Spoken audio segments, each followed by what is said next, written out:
Welcome everybody back to the episode 5 of Aces Full of Food. We have the man, the myth, the legend, the professional Uno player, Norman Chad. Thank you for showing up on time today, buddy. I did the best I could. By the way, I'm barely a man. I'm certainly not a myth or a legend. So you're barely 1 for 3 on that. Well, that's the way we want to start off this podcast, 1 for 3, you know. I know you're taking after your good buddy Phil Hellmuth by trying to show up late like he does for the main event, but I really appreciate you coming on. Yeah, I had a tech problem. I always have a tech problem. I wasn't trying to show up fashionably late like Phil does. I was trying to sign up from 5 minutes before the hour. It took me this long to sign up for whatever I had to do. The comments were going off saying that you are a big star and you make your own time. I have to tend to agree. You are a big star in our world, and I appreciate you being on. Yeah, it's lovely to be part of the launch of Aces Full of Food. I have no idea what that is, but I'm glad you're doing it. I hope it's going to be fruitful for you, and I'm glad to be part of the first group of people you have on. Awesome. I really appreciate you being on. And so let's get started with the boring stuff. How did you get into poker? Talk to us about how you became the voice of the World Series of Poker. I was playing poker. I was playing poker right out of the womb. And I remember in the maternity ward before they took me home, I was in the maternity ward for about 3 months because I didn't want to leave because I was there's a lot of fishes in there. No, Leo, actually, I've always been a recreational poker player, never a serious poker player. And I fell into the World Series of Poker commentary by accident, complete accident. I wasn't a broadcaster. I wasn't a poker player. So I saw you're a sports columnist. You started off on the East Coast. Talk to us a little bit about that. What teams did you follow? What were your favorite teams? I grew up, I've lived my whole life. My first half of my life was in Washington, D.C., and the second half of my life is in Los Angeles. This means I've lived in 2 parts of America that have nothing to do with the rest of America. 2 really odd.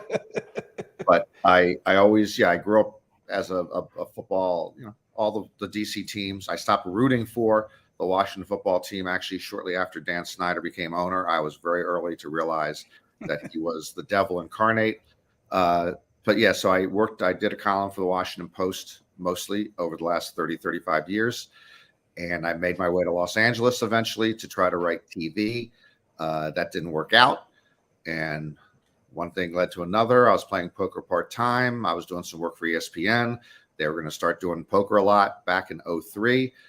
The guy who hired me said, "Hey, the production company that's going to do it for us has no poker background. Can you consult with them?"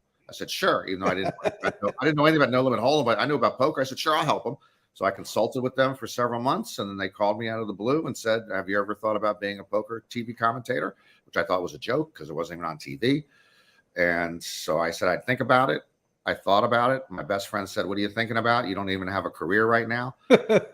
I ended up doing it. They decided they didn't want to hire a Phil Hellmuth or a poker player. They said they wanted to hire someone like me. I made them laugh during the conference calls, and I thought it was a 1-year thing. And because it's not a 1-year thing, I've now reached the point in my life where I have to sit here and talk to you. Well, we now know where you plateaued in 2003, and now you're doing Aces Full of Food podcast for 14 live viewers. But I want you to know that this is just the beginning. When I take you out to eat this summer in a few months, we're going to be talking about the thousands of views that we'll be getting on this podcast because of you. Just so you know. I'm not stripping naked today, but I think this is going to help. And you got to start somewhere. And I don't care how many live viewers you have right now. Eventually, you just put your nose to the grindstone. You work hard. If you know what you're doing, you will make it. I really appreciate that. Those are some great words. I'll send you the PayPal for what you said right now. I appreciate you plugging that in like I asked you to on DM. Okay, so 2003, you get this gig, super cool. Did you ever expect it to blow up like it did? Never. I thought it might be interesting to put poker on TV. I didn't think anybody was going to watch it. I'll give credit mostly to the production company that created the main event as we know to now, because when I saw the first tape that we were going to be broadcasting, Okay. Lon McCarron and myself, and I saw what we were going to be looking at, I looked at what they did. I said, wow, this is really cool looking and great looking. And, maybe we won't screw it up. I had no idea that people would be watching it. And then it just took off. And I was, as I've told people many, many times, I was so stupid back then that when they got to heads up between Chris Moneymaker and Sammy Farha, I remember Sammy was the unlit cigarette, like Humphrey Bogart, the cool gambler. I was rooting for Sammy. I thought it would be bad for poker, without knowing much, that if some guy we never heard of, who's an accountant from Tennessee and his first event ever, won the world championship, what does that say about the skill level? I thought Sammy should win, and so I was rooting for the wrong guy. That is hilarious. Now, did you ever think at all at one point that, man, this has to be made up? There's a guy playing for millions of dollars. His last name's Moneymaker. Like, this has to be like scripted. I mean, my first time watching, I was like, man, this is a really good show. And I was like, wait a minute, this is actually poker. It was actually really cool to see. Yeah, it's weird. Chris tells a great story about that, because back then when you registered, and this is so long ago that when you registered, they put your name, you would only have a few hundred registrants. That year they had 839, but they hand wrote your name, all the names up on a board when you registered. So when he went to register and he gave his name, he said, Chris Moneymaker. They said to him, no, we need your real name. We don't need your nickname. We need your nickname. So no, it's Moneymaker. It's my father's, my ancestry is German. It's the German word for moneymaker. My great grandfather was a moneymaker. My grandfather's a moneymaker. My father's a moneymaker. I'm a moneymaker. Here's my driver's license. So they thought it was a nickname, and of course, that was his real name. That is awesome. So for those of you that don't know, Lon McCarron is the co-host of the World Series of Poker with Norman Chad. He is he's the looker of the two. He's the award winner for sure. Norman Chad just kind of throws in his 2 cents every now and then. But for those that don't know, that's what they have been doing it since 2003. We're in 2022, so y'all can do the math. I'm not very good at it, but it's like 19 years or something. So that's super cool. Yeah, actually, Lon did it the year before I did it, so he's been doing it since 2002. He did it in 2002 with Gabe Kaplan. Oh wow, what a name! That's a name drop right there. I like that. There you go. And I replaced Gabe Kaplan, and so much better. Gabe couldn't get his job back, and then Lon's done it since then. And I actually missed 2 years ago when he had that weird hybrid online main event thing. Oh, that was kind of weird. Yeah, that was. I missed that one. I had COVID that year, and I was not up to snuff, so I did not do it in 2020. So Lon's done it consecutively for 20 years now. I'm 1 year after him, and then I missed 2020. Off the WSOP, are you and Lon pretty close? I don't particularly like him. So when we have to spend time together, like we eat dinner a lot, but it's usually separate tables. I do prefer drive-through with him because get the meal done real quick. Oh yeah, of course. We get along very well. We spend a lot of time together, obviously during the World Series, and then in the production where we have to do the taped episodes afterwards. That's a lot of time together. And we don't see each other that much the rest of the year, but yeah, we get along very, very, very well. Now, you do poker during the summer, obviously. What events are you planning on playing this summer going? I don't have my exact schedule yet, but I generally play 3 or 4 events, and they're nothing hold'em. I don't play no limit hold'em. So I play some of the mixed games. I'll play an Omaha 8 or horse, stud 8. And then last year I played for the first time a fairly new event called Dealer's Choice, which was my favorite event ever. That's 20 different games. And oh, wow. That's awesome. Yeah. The player gets to choose when the button comes to him, the player chooses what game they want to play, and they play one orbit of that. And then the next player chooses another game. It was so much fun to play 10, 15 different games. Not all the games get played, but that was the most fun I'd ever had at the World Series. And I'm looking forward to that. That's one of the first events of the World Series. I believe it's like May 31st. Oh, it's June 1st. So it's coming up very, very soon. And I do look forward to playing that. That's awesome. What game do you technically tend to choose when it comes to you? There's a strategy to that. And I don't deal in strategy. I mean, my favorite games are Stud 8 and Omaha 8. So I'm probably best at those games. But the strategy is that essentially you don't want to play your best game, but you want to play what game that you're best relative to the other players at the table. That makes sense. So if you see them all play like Badusi, which is a fairly yeah, it's a great game. Yeah. And you see they playing it very bad. I'm a mediocre Badusi player, but I was the best of a bad pool, like at one of my tables. So I called Medusi because I thought I had an advantage in Medusi. So there's other strategies you do depending on where your stack size is. If you want to play a big bet game or a limit game, there's a lot of strategy that is involved. I really don't do the strategy. I play a game I either play well or I think the other people aren't playing well. I can't hear you now. I have lost you. Can you hear me? Now I can hear you. Yeah, I did. I want to do a wardrobe change. You know, I didn't like the headphones. Just did a little quick wardrobe change. No big deal. It's a nice looking baseball cap. Oh, you like that? I like you're wearing it forward too. You know, the backwards guys are just too cool for school. Yeah, I'm that hybrid. I'm 34. Like, you know, I can't really wear it backwards because I'm not young enough. You know what I mean? So I got to kind of keep it, but I still wear the flat bill because I'm not 40. So, you know, I got to keep that mediocre. I'm in that median right there. It's a tough age. Yeah, it's tough. You know, I'm trying to get through my 34s, you know? All right. So I saw, did you play a 25K horse recently? Yeah, last year I would never play a 25K event in this or any subsequent lifetime, but I decided to do a charity thing where I'd have everybody pay for my buy-in, and it included that you would pay, like the juice would go to charity. Oh, that's cool. So I was able to raise, other people contributed more money to it, but just automatically it was going to raise, I forgot what it was, like $12,500 for charity. On top of the 25K that I had to pay to get into an event, and other people contributed more money. So we raised $20,000 or $25,000 for a depression foundation, which does great work. That is so cool. That's super awesome of you. And it was also then super awesome to play with, you know, some of the best players in the world playing horse. And that was, you know, I play horse anyway. A couple of the other horse events, 1,500 horse, 3,000 horse. This was a higher level of play, and I just kept up as best as I could. That's awesome. I mean, just the fact that you get to play with the caliber of player, and then you got to do something great for charity. We're all about charity here, and that's a great plug for me to say. If we can get to 500 views after it's uploaded to YouTube, I will donate $250 to a food bank of your choice, anyone. So if we can push this and get it up there, I would love to do that, and it'd be great to help out any, you know. I hope you can get the $250, get the 500 views. I'll be embarrassed if we can't. I'll get, you know, I'll just sleep in for several days. And then I know that if we get the 500 views, that $250 right there is going to charity, going to a food bank. Definitely. Yeah. So I'm glad that was a great charity plug. I mean, you know, we're in sync on that. That was good stuff there. Like we've been planning this for years. Okay. So going back, would you consider yourself a tournament or a cash game player? I'm just an amateur, but yes, I love cash. I do not like tournaments. So in the course of any given year, other than the 3 or 4 tournaments I play at the World Series, I might play 1 or 2 elsewhere in Los Angeles because a bunch of my friends are playing. I don't play tournaments hardly at all. When I'm playing, I play cash, and I love cash.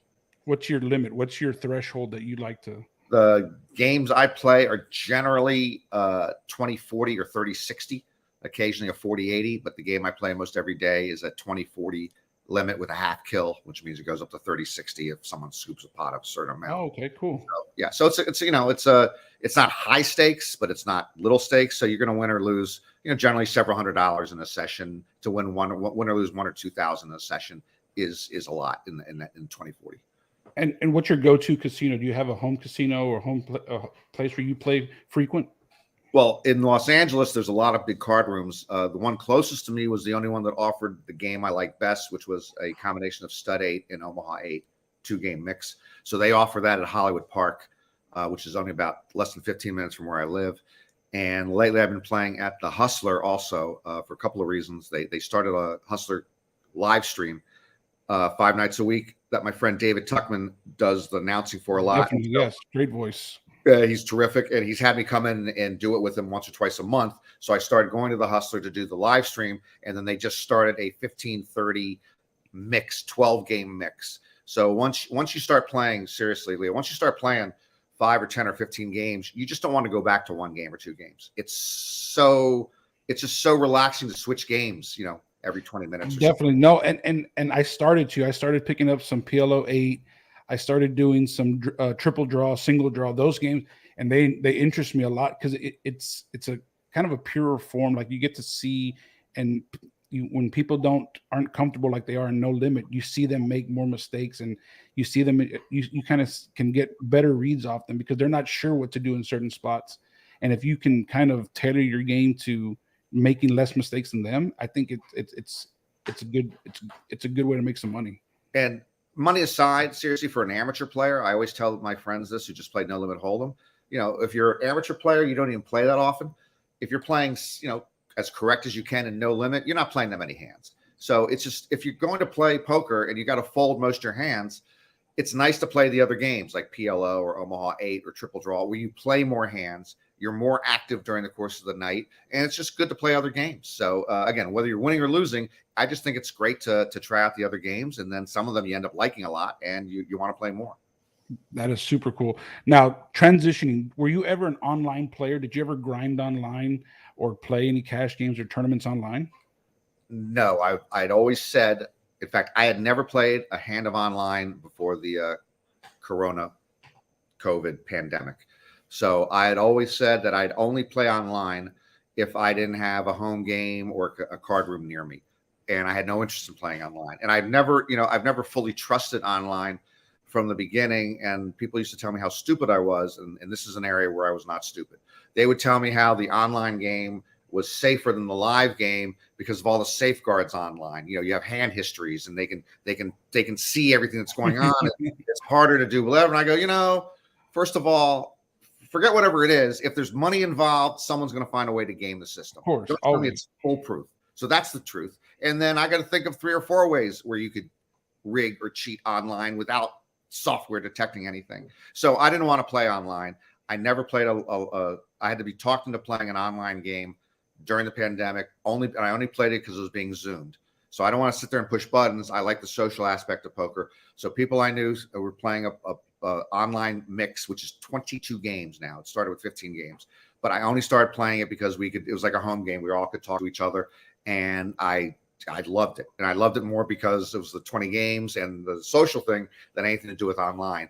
But I love the fact, so I do play online there, but I don't know if I'd play much online as a regular person, just diving into Poker Stars or GG Poker. I don't know how much I'd play there. For sure. If you had to come up with a username, what would your username be off the top of your head if you can think of something creative? Well, see, I've never thought of something creative. My username is always Norman Chan. Norman Chan. And people say, people asked me if I was playing online the other day because they saw somebody who was Wamboozled. Is that you, Wamboozled? Is that you, Squadouche? I go, no, I don't play online except for this one site, and I just use my own name. So yeah, that in that area, I would not be creative. I just use my own name. All right. I'm going to take it back to the broadcasting sector because that's how I grew up knowing you. And I just want to know, what do you think of the move to Bally? This is your 3rd move, right? You've done downtown, the Horseshoe. Yeah, the last couple of years at Vegas. Yes, and then you did the Rio, and now you're going to be at Bally's, which will be at the Horseshoe again, right? So yeah. Talk to me. What do you think? What's your vision? What do you see happening this summer? I have not seen our new home.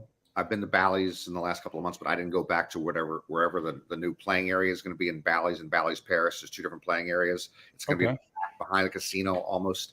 So I am very, very optimistic and eager to get into the new home. The Rio was great on a bunch of levels and not so great on another bunch of levels. And I'm ready. I love moving onto the Strip. The Rio's sort of isolated. You had to get into a car, on a break. If you wanted to leave the property, you had to get into a car and get someplace. It didn't take you long necessarily, but it's just isolated. The facility, was not pristine.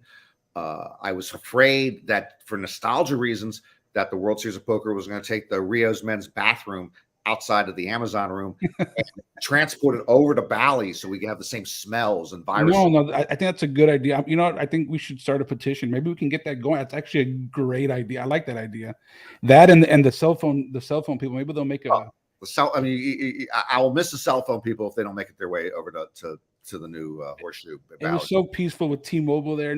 I'm not sponsored by T-Mobile guys, but it was great just to not have them hound you as you pass by, So it was good.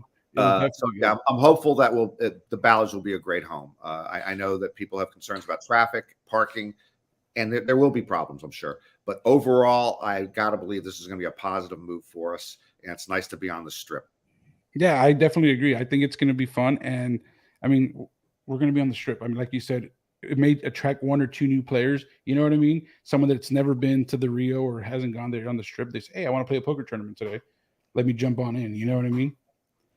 Yeah, it's great. And again, with the they have the lower price points now the last couple of years.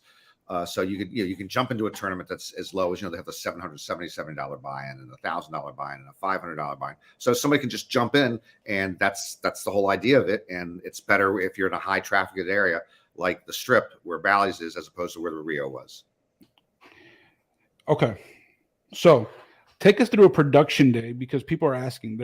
I've got messages on Twitter. They're like, we see him just announcing on the at the World Series of Poker. What do you actually? What's like a day intel for you? Let's say a main event day or something like that. Can you take us through that? Well, there's 2 answers to that, because we do 2 different things. So we now do the live streams, let's say, of the main event for 13 or 14 straight days. And we still do what we've always done, which is those taped 1-hour shows that are put together afterwards. So those are 2 different type of production animals. Oh, wow. Okay. So it's 2 different, totally different beasts. Yeah. And we did the second one is what created the World Series as we know it. These taped broadcasts For sure. that were done. So that was one where you literally, if you were me or Lon, if you wanted, you literally didn't have to be at the event.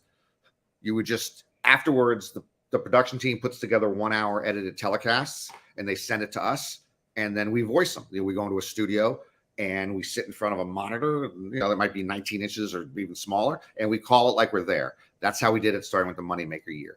So that's a different production thing where, we're getting research on all the players, and afterwards we get to see the broadcast first before we actually Jump into it. Yeah, for so sure. Kind of prepare a little for it. And that's what that type of thing is. And each of those broadcasts that we did would take like a day to produce. We do them quicker now, but it would take a whole day to produce like a 1-hour, to voice broadcast. Which is a lot different than the live event.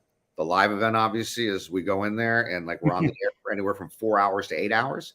And what I do is a version of what I used to do, Leo. When I used to wander around the main event when we weren't on the air, I would talk to people, maybe pick up some tidbits, find a story here or there. For sure. So now, let's say we come on the air. Let's say the day 2 begins at noon. We might not come on until 4 o'clock. I'll wander around the room for the first couple of hours to talk to people, get some stories, hand out some lucky starbursts or high chews, get their name, so I can browse. I like that. And then we come into the studio and we broadcast, me, Lon, and Jamie Kerstetter. We broadcast for 4, 6, 8 hours in a row. So those are 2 different things: the taped one and the live one. Out of those 2, having done them for so long, which do you prefer? It's almost like, which do I prefer, Omaha 8 or Stud 8? I like them equally. I'm used to doing the taped broadcast. It's something you can polish more. You can build stories more. I like the whole pace of the live thing can be a trudge. It's I like working live. I like working off the top of my head. I like they can sometimes when we tape stuff, they'll stop me and go, no, you can't make that comment about Mussolini.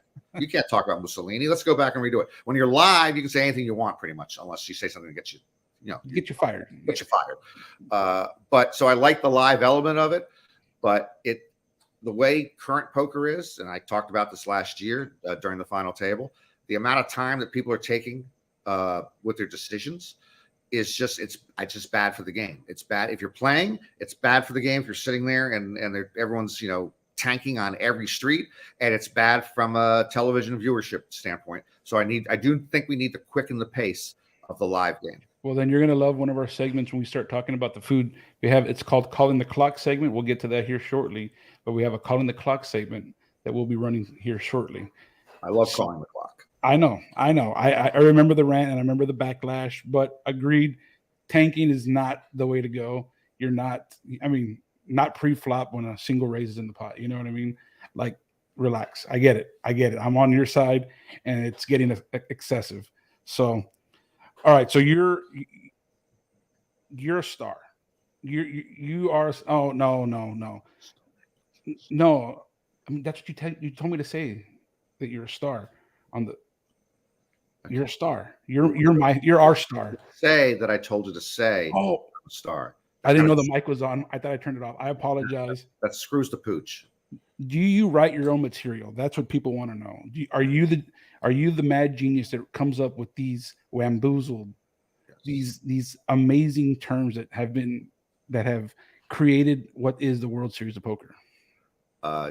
Yeah. Again, the original way we did it on the tape things, I did most of it off the top of my head, even when we were taping. I realized later during the taping process that a few years later that it made more sense to prepare more and script it more.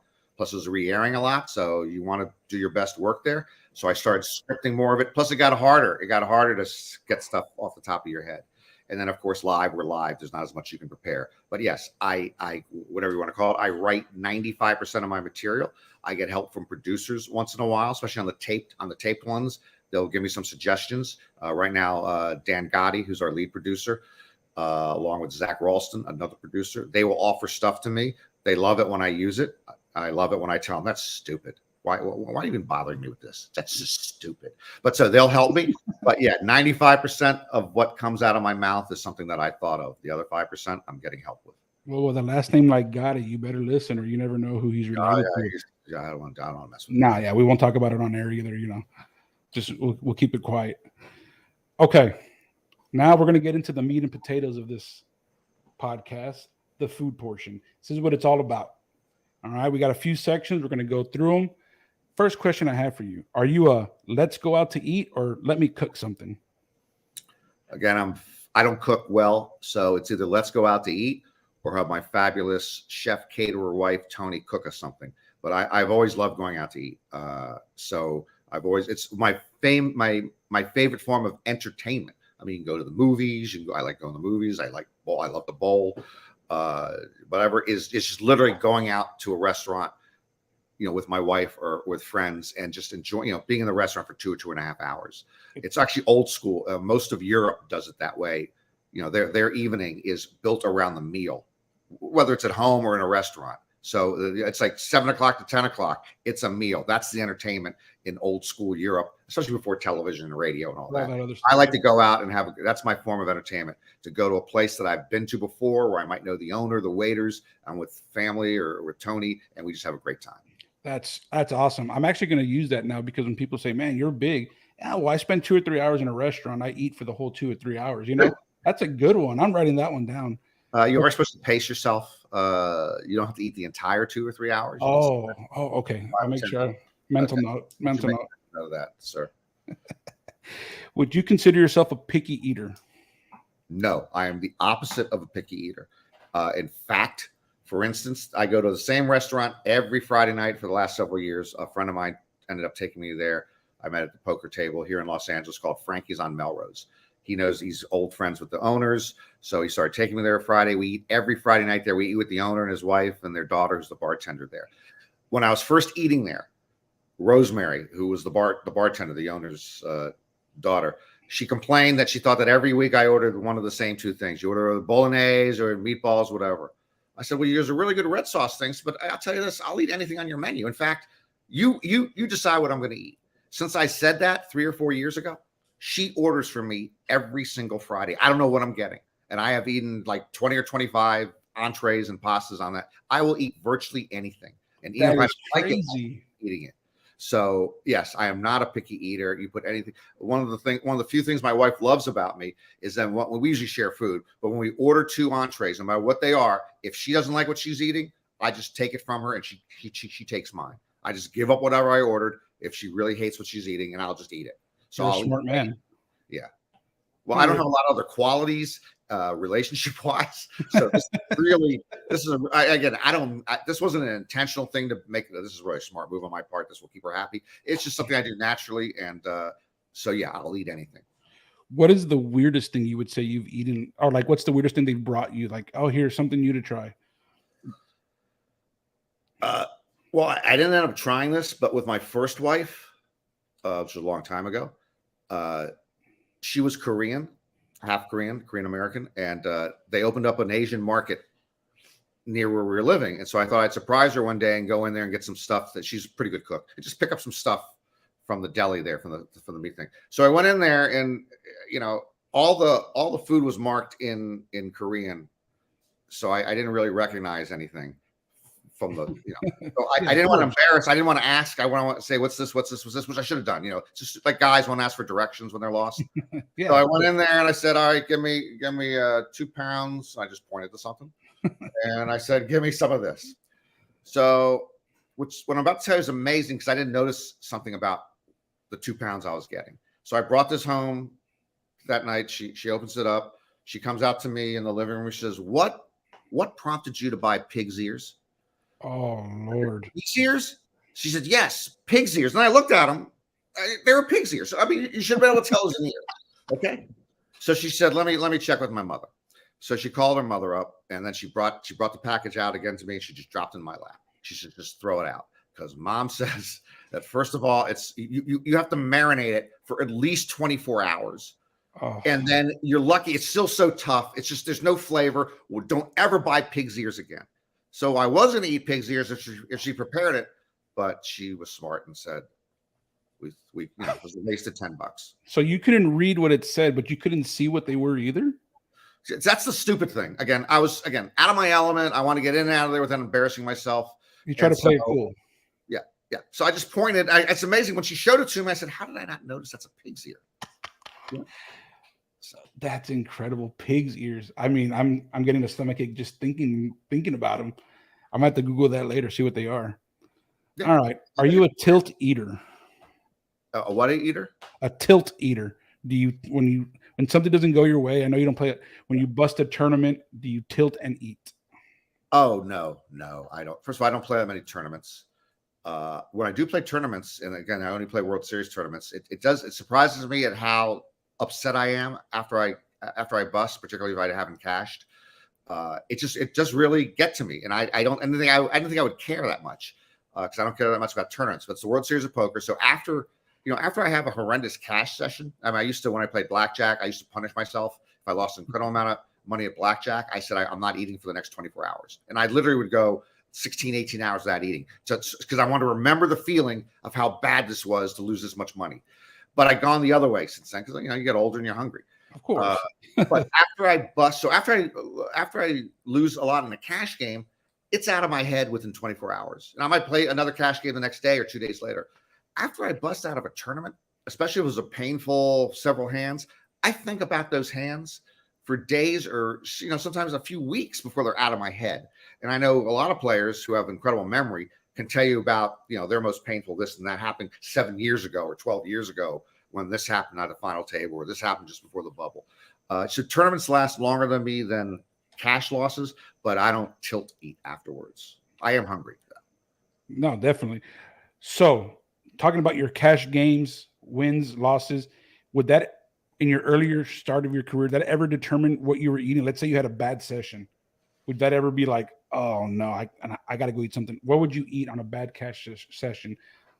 Yeah, it's food never tastes as good after you lose. Foods always taste better after you win, and there's nothing better in gambling. And I know a lot of my friends who gamble will agree with this. That after you win, going to spend what's essentially is a found money, you didn't have it 3 hours ago, and going to spend it, and going out to eat, and the food tastes better, and you order something a little extra. You might order a better bottle of wine. You might have the filet instead of the ground chuck. It just tastes better after you win. It always tastes better after you win than you lose. Definitely agree. I 100% agree.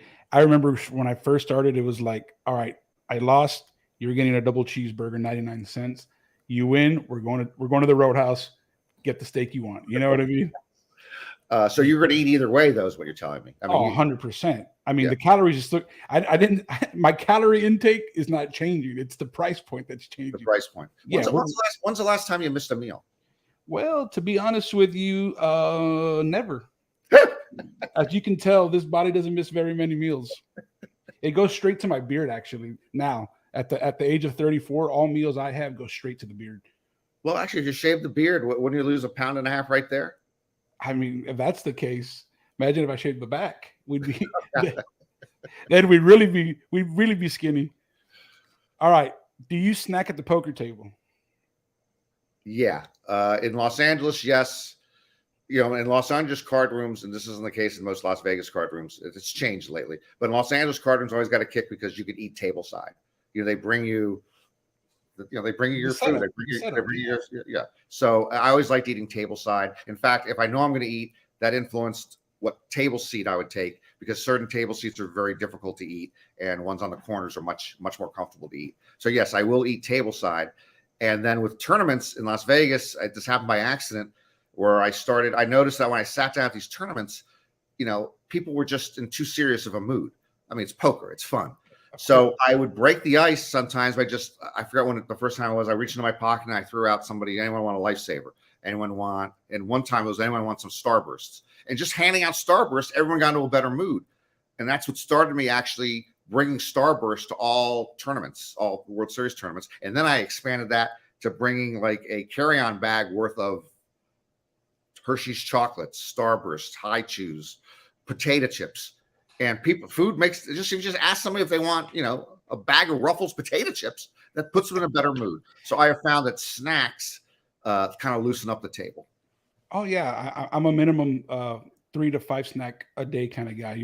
Especially I got to make sure I got to keep my metabolism working. I don't know why it hasn't stopped. It hasn't started working. What's your favorite snack? Have you got just choose 2 snacks? That's all you get to eat. What are the 2 you're choosing? I'm gonna go Gardettos, and I'm going to go. Ooh, that's a great question, man. I've never been put to the test before. Gardettos, and I'm gonna go Ranch Doritos. Oh, Ranch Doritos. Ranch Doritos. Yeah, I like Doritos. I like all different types of Doritos, but that's interesting. You like that? And I've never been put to the test. Right now, I feel like I'm shadow boxing in the back right now. Well, you might change your answer in another week or month or 2 years, but okay. Those are 2 good choices. Okay, so you said you eat tableside. Are you that guy that orders the steak, the 3 sides, the wine? Or are you like a simple, let me get a burger and fries? Well, I don't want a burger and fries, but no, yeah, I'm not ordering the steak.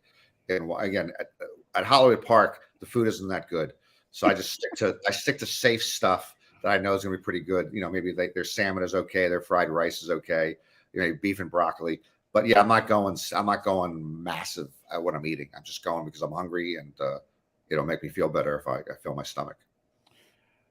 The store at the WSOP, you're walking by, you look over, what are you getting? What are you kidding me? I walk past the store at the WSOP. You're talking about the poker kitchen? No. The little stand that has all the little snacks. The $7. Yeah, I can't do it.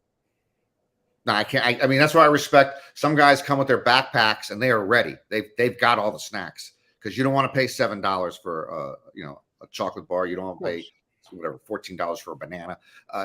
That's always ridiculous. So I like the guys who are veterans, and a lot of them are young, but they know to come prepared with food and with snacks, with the right snacks. I have one friend of mine there who's one of the richest guys I know, and all he wants to eat at what's the snack that he has me go out and run out and get him. My goodness, why am I forgetting it now? I can't believe I brought this up and I'm forgetting what the chip thing that he loves. And there's like 5 different flavors, but that's Pringles? All he wants to eat, huh? Is it Pringles? No, it's not Pringles. My goodness, I can see the bag in my head and I can't remember the name. If you remember, just blurt it out. It'll be. If I think of it, I'll think of it later and I'll remember it. Okay. WSOP, you're on dinner break. What's your go-to? But Sun Chips. That's what it's. Sun Chips is what I he love. Loves. Sun Chips though. Yeah. So he loves Sun Chips with I think it's a gin and tonic or a vodka straight. He has to break. He gets a vodka or gin, and he wants one thing of Sun Chips for every 2-hour level. All right, I interrupted your question. No worries. That was definitely that was worth it, because Sun Chips are really, really good. Okay, dinner break. You make dinner break. I know it's not often because, well, we've seen the Hendon mob. So when you do make a dinner break, are you hey guys, you get a group of guys together? Are you a more intimate 1-to-1? What do you do on a dinner break? Okay, again, one of the problems at the Rio is you got to plan the dinner break if you're going to make the dinner break. The second problem is in the mixed games, you often don't get it's really bad. Mixed games begin at 3 or 4 o'clock. You do not get a dinner break the first day. So it's not even a consideration. And there's just not enough time at the Rio to go to dinner. It's a 1-hour break, just to walk, like if you'd walk back into the main part of the Rio to go to what is it? What's it called? American Burger or Oh whatever. yeah, All American Grill. All American Grill. Just, walking to and from, that's 20 minutes. That's 10 minutes each way. So you just don't have a lot of time to eat. I also, I don't like to get weighed down. I'm not part of the new nutritional people. They figured out it's stupid to go eat an 18-ounce steak on your break and you come back and you're kind of loggy. Let me write that down. Hold on. Yeah. You got to learn this because apparently you're eating a lot of 18 ounces. 18-ounce. Do not eat 18 dinner break. All right, I got that. That's a good one. So I actually do not spend most dinner breaks eating at all. I just go back to the production area that we have for Poker Go, and I sit there and I might tweet out some stuff. I might update friends, but I usually don't eat during the dinner break. Okay, and now since you brought up the Rio, now switching to the Strip, do you feel like we'll have a better chance to go and grab some meals here and there? Chances are yes, but I'm not exactly certain because this is what I'll tell you. I went to a World Series circuit event at Bally's a couple of months ago, and it was just in the regular part of Bally's. Okay, the new poker area is going to be really far back. It's almost like where the conventions, where the Amazon room is vis-a-vis the main part of the Rio. Okay. So when you're that far back, I don't know how quickly you're going to be able to stumble out onto the Strip to get to the Strip in the first place and then get to a restaurant. Now, there's going to be a lot more choices, but I don't know if it's going to be that convenient, again, for a 60-minute dinner break to go get something. And the stuff in front of Bally's that I went to eat at, like the outdoor stuff, Bally's is kind of... They have a new little area. And in front, they have like essentially a mall outdoor arcade with some cheap jewelry, but they also have like Starbucks, and they have what's the chicken place that people are hot eating? Chicken or some Dave's Hot Chicken. I tried that, did nothing for me. But so they have it's not that the choices out there are not that good. And I did Dave's Hot Chicken one night. I did another place, some Mediterranean, and then I forget what else they have. But they're not that great at choices out front. But those are really easy to get to. So I don't know. I think it'll be a better eating situation, but I don't think it's going to be ideal. Well, would you believe me if I told you I have gone to Bally's and I've timed walking to the food court because, I got to make sure this body's fed.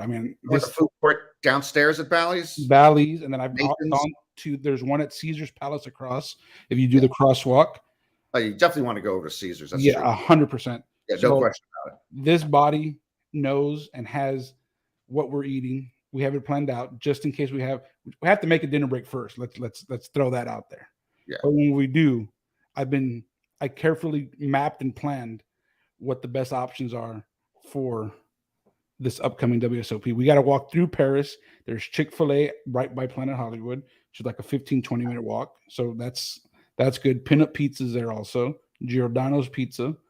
So Giordano's is probably a pretty good option. And they have takeout personal pans. Okay, that helps too. That is next. That window, you got kind of walk up and order. Yeah, and they're pre-made, so you don't have to order. That I didn't know that. So you're giving me some pretty good tips here for my my first tournament June 1st. Just so you know, this is next level stuff here. I usually charge for this, but I'm going to give it to you for free because, you're obviously not doing well coming out on this podcast, but that's next level stuff right there. Giordano's pre-made line, no one knows about it. Now I did the calendar. No, you're done. I walked by Giordano's one of the 2 nights there, and I said, I got to sit down. I don't know how long this pizza is going to come because they had like a 45-minute break on the circuit event. And I said, I don't feel like rushing, but I like what you just told me. And they have cheese, pepperoni, sausage, mushroom, and a supreme. They had 4 personal pans available. So there you go. That's huge. That's huge information. Heard it first. Aces full of food. Done. By the way, sir, I was late to try Chick-fil-A, which my stepkids love, and a lot of people love. And then when I did try it, I've had it twice. I was disappointed. And in fact, I just prefer Popeyes. Oh no, that was one of that's gonna cause some ruffle. Favorite fast food chicken. I'd walk across the desert barefoot over broken glass for just a 3-piece Popeyes. But the other thing that happened, Leo, seriously, is so I had the Chick-fil-A sandwich. I tried this Dave's hot chicken sandwich. Oh yeah, there's a place in Los Angeles which is like a phenom here. It's not a chain. It's called Howlin' Rays. That's Howlin, HOWLIN'. It's Nashville style chicken. This place, they literally, I'm not making this up, when they first opened, and there's only a second location now, the lines would be every day. It's like a takeout. They don't have much seating. They have like a picnic benches out front. The line, you could never get less than a 90-minute line till you ordered. Wow. The line generally was between 2 and 3 hours for fried chicken. And let me just tell you that even though I would not make it a habit of standing in line for 2.5 hours I get the chicken, their sandwich, which is unbelievable. It is unbelievable fried chicken, and you can get it as hot as, the 1 to 10 thing. I usually get it what they call country, which is no sauce on it. It is next level fried chicken. This guy is brilliant. Wow. So I'm gonna go. I mean, you sold. It's done. What you want to do, well, if you with a moneyed friend, I have a moneyed friend who comes in from out of town. He doesn't stand in lines. So we have the line standers here. What's the name of the group that does it? They do any type of chore you want, but they stand in line for you. They'll go and they stand in line. You pay them like $10 an hour plus a tip. So he has them go stand in the 2.5 hour line. And when they get within 15 minutes of it, he calls us. We come in there. He pays them their $35 and we're first in line. Standing in a 3 hour line is, what are we talking about? That's kind of ridiculous. But LA is a food town. So let me just tell you that it must say something about this place that LA, which has some of the best food in the country, that people will stand in line for 2 or 3 hours to get their fried chicken. My mind is blown right now. Just so you know, okay, if I can find someone to wait in line for me, that's next level. You can't see the line, by the way. So like they open up at, let's say 11. So if you get there at 10:30, the line is already 50 people deep. So you can't keep the line becoming early. You can get, sometimes they put out on their social media, the line right now is only 45 minutes. Come, stuff like that. So wow, that's crazy. It's tremendous chicken. I can't wait. I got the name, and I'm definitely going to go, and I'm going to message you when I'm out there to let you know how good it is. I cannot. By the way, I hate to overhype anything because then the person will be disappointed. I've always told people I cannot oversell the goodness, the quality of Howland Ray's chicken. Wow, so that's pretty strong. If you're really backing it, it must be strong. You're a football guy. You like football. Well, I'm trying to wean myself off it, but I'm an NFL guy more than anything else, not college football. But yes, I'm an NFL guy. You're an NFL guy. Talk to me about your perfect Sunday meal. Watching the games, laid back, got everything on. What are you ordering? What do you got on the plate? What do you got? Well, interestingly, so when I first moved to Los Angeles, and I met a couple of friends of mine, we went to a sports bar near the airport here. It was in a Marriott hotel called Champions. And they had the best setup for having all the TVs up there for all the games. And we sat at the bar, and the guy saved us 3 seats at the bar every week because my one buddy is just a ridiculous tipper. But we became like regulars. We were kind of embarrassed. We were like Norman, Cliff, and Cheers with one other guy. So we would eat whatever they had there, whatever, burgers, chicken sandwiches. Sometimes my friend would order meatloaf. And again, coming from the East Coast, it was an adjustment waking up at 8:30 or 9 o'clock in the morning to watch football. And then I couldn't believe that my friend would be ordering a meatloaf at 10:30 for lunch. I just looked at him like he was crazy. But anyway, so we went to this place for years. It was close to where I lived. It was far away from where they lived. And so one of them decided that they weren't going to drive anymore. And they went out and they bought 8 27-inch TV sets. Whoa. They got 8 DirecTV subscription, 8 different DirecTV boxes. So they had 8 NFL games in one room that the 3 of us would watch, and we'd order in, whatever the food was. Sometimes we get pizza, numero uno pizza, because it was nearby. We get Chinese a lot, but so we always order in a bunch. And the key was that I would bring donuts, and I had to upgrade the donuts because I found, again, the equivalent of Howland Ray's. There's a lot of good donut places in Los Angeles. But my wife had read 15 years ago that this one place had the number one. It can't be the number one, but it's the best glazed donut in America. It's a really good glazed donut, obviously. So I instead of bringing the chain Winchell donuts, I had to bring the Randy's donuts, which were the best donuts, which are right near where I live. It's a 24-hour donut place. So I'd bring the donuts, and we'd order pizza or Chinese a lot. Then the other friend decided that he didn't like this setup. By the way, some weeks in the NFL, in the early games, there's more than 8 games. There's 9 or 10. Sure. So we had to pick which 1 or 2 we weren't going to watch. So he decided, no, I'm going further. He built his own. He built a 10 TV setup with 2 large screens in the middle, 4 smaller ones here, 4 smaller. When I say smaller, it's like 25-inch TVs. just this massive 10 TV setup, and we moved to his place to watch. But we got hurt food wise because he's like in a food desert. So the food we were getting was not as good. So he had to start making special orders to bring us stuff from far away. But so yeah, we would always eat donuts, and they would finish the dozen. The three of us would finish the dozen donuts, which is ridiculous. And but they're really light. Of course, yeah, no. You could have said mini donuts. I would have believed you. No, don't worry. They're normal sized donuts, but they're pretty light and they're delicious. And then we just eat. We have Doritos. I always argue with the young guy who's joined us because I go for Ruffles, and he thinks I'm living in the 1940s, and he's always bringing this weird stuff from Trader Joe's or the incredibly flavored Doritos and I love Fritos also. Fritos, and I don't even want the scoops. The scoops are good, but I like. Oh yeah, for the dip. Are you a dip guy? Yeah, I'll take the dip, but just the natural Frito, just taken straight off the tree that morning. The regular Frito, you take them off the tree, they bag them, you bring the Fritos in. So I like Fritos and Ruffles, and then we have the donuts. We usually have Chinese or pizza, and that's what we do every Sunday. Your Fritos are from a tree. Ours here, since we're Mexican, they come from the ground. We pick them. We get them off of a tree. Oh, okay, yeah. See, it's just like Mexican Coke is better than that's the other thing I've learned to drink out here. Mexican Coke tastes better than regular Coke. 100%. It's just more caffeined up or sugared up or sweetened up. And I love Coke, but when I started drinking Mexican Coke, but the Southern California Frito is better than the Mexican Frito. Oh yeah, no, because it comes from a tree. Ours is from the ground. No, you're right. It makes sense. I'm gonna have to try that. I want to go to a Frito-Lay tree picking one day when I get to the West Coast. Just so you can get fresh strawberries out here and stuff. You can pick the Fritos right off the tree. Ah, that makes sense. All right, me and the wife will definitely head up there and do that. Okay. If someone's going to Cali, what are you recommending them to eat? First time in California, where do they got to go? Besides Halyard Chicken, where else are you going? Besides Howlin' Ray's? Mm-hmm. In LA, there's again so many choices, and I usually don't go high end, so I can't give you the high end places here that are awesome. I usually go medium. So, like for instance, in Chinatown, there's an old restaurant called Yang Chow, and when you go into it, there's another location in Pasadena. It's one of those places where they have the normal size Chinese menu, but every other table and sometimes more has one dish on it, and so it's called slippery shrimp. So it's almost like a sweet and sour shrimp. What they do to it, I don't know. It could be illegal. This one dish, and it's always on the food critics people. It's like, it's always shows you your 20 favorite dishes in Los Angeles. And so, it's one dish from each restaurant.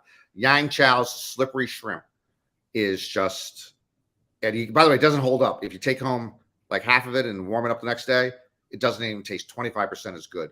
When that comes out, this slippery shrimp, it's just, in the first taste, it's almost, there's an old ad campaign for everyone remembers their first girl, St. Pauli girl beer. That was an ad campaign from maybe 20 or 30 years ago. You always remember your first girl. I always say, if you haven't had Yang Chow shrimp and you take a bite out of that first Yang Chow shrimp and it kind of explodes in your mouth with flavor, man, I would give up a lot to have that taste in my mouth, every 3 hours of every day.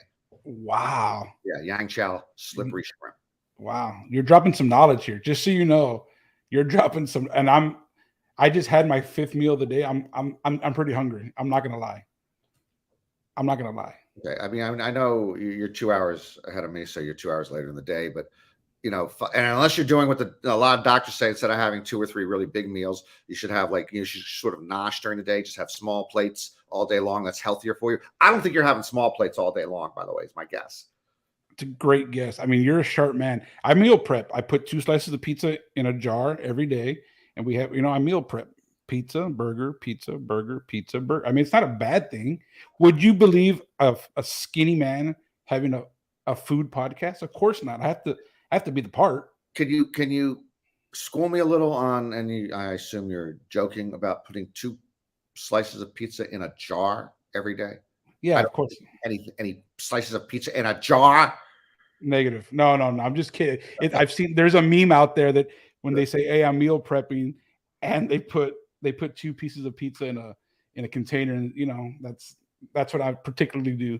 So yes, I enjoy food. I mean, you can tell by this amazing physique I carry over here on this side. I see part of you, sir. I can imagine the rest of this girth that you're talking about. Oh, that's reasonable. Yeah. Okay. Yeah. I mean, I lift weights. I go to a place. I go to the gym. It's a restaurant. It's called the gym. It didn't. That arm did not look like it was lifting weights. But No. I do push-ups, and I do ice cream sandwiches, and popsicles, and all the other stuff too. All right, now to my favorite segment of the.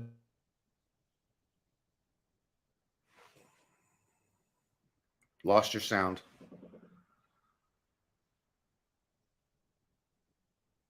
Still no sound. If I don't hear sound from you within 15 seconds, I start to sing the theme song from Gilligan's Island. So you don't want that. Can you hear me now? No, I can hear you. Okay. Wow. This podcast is taking a turn for the worse, boys. You got to get this figured out quick. All right. Favorite segment of the night, calling the clock. I rapid fire you questions. You take long to answer. I call the clock on you. I like that.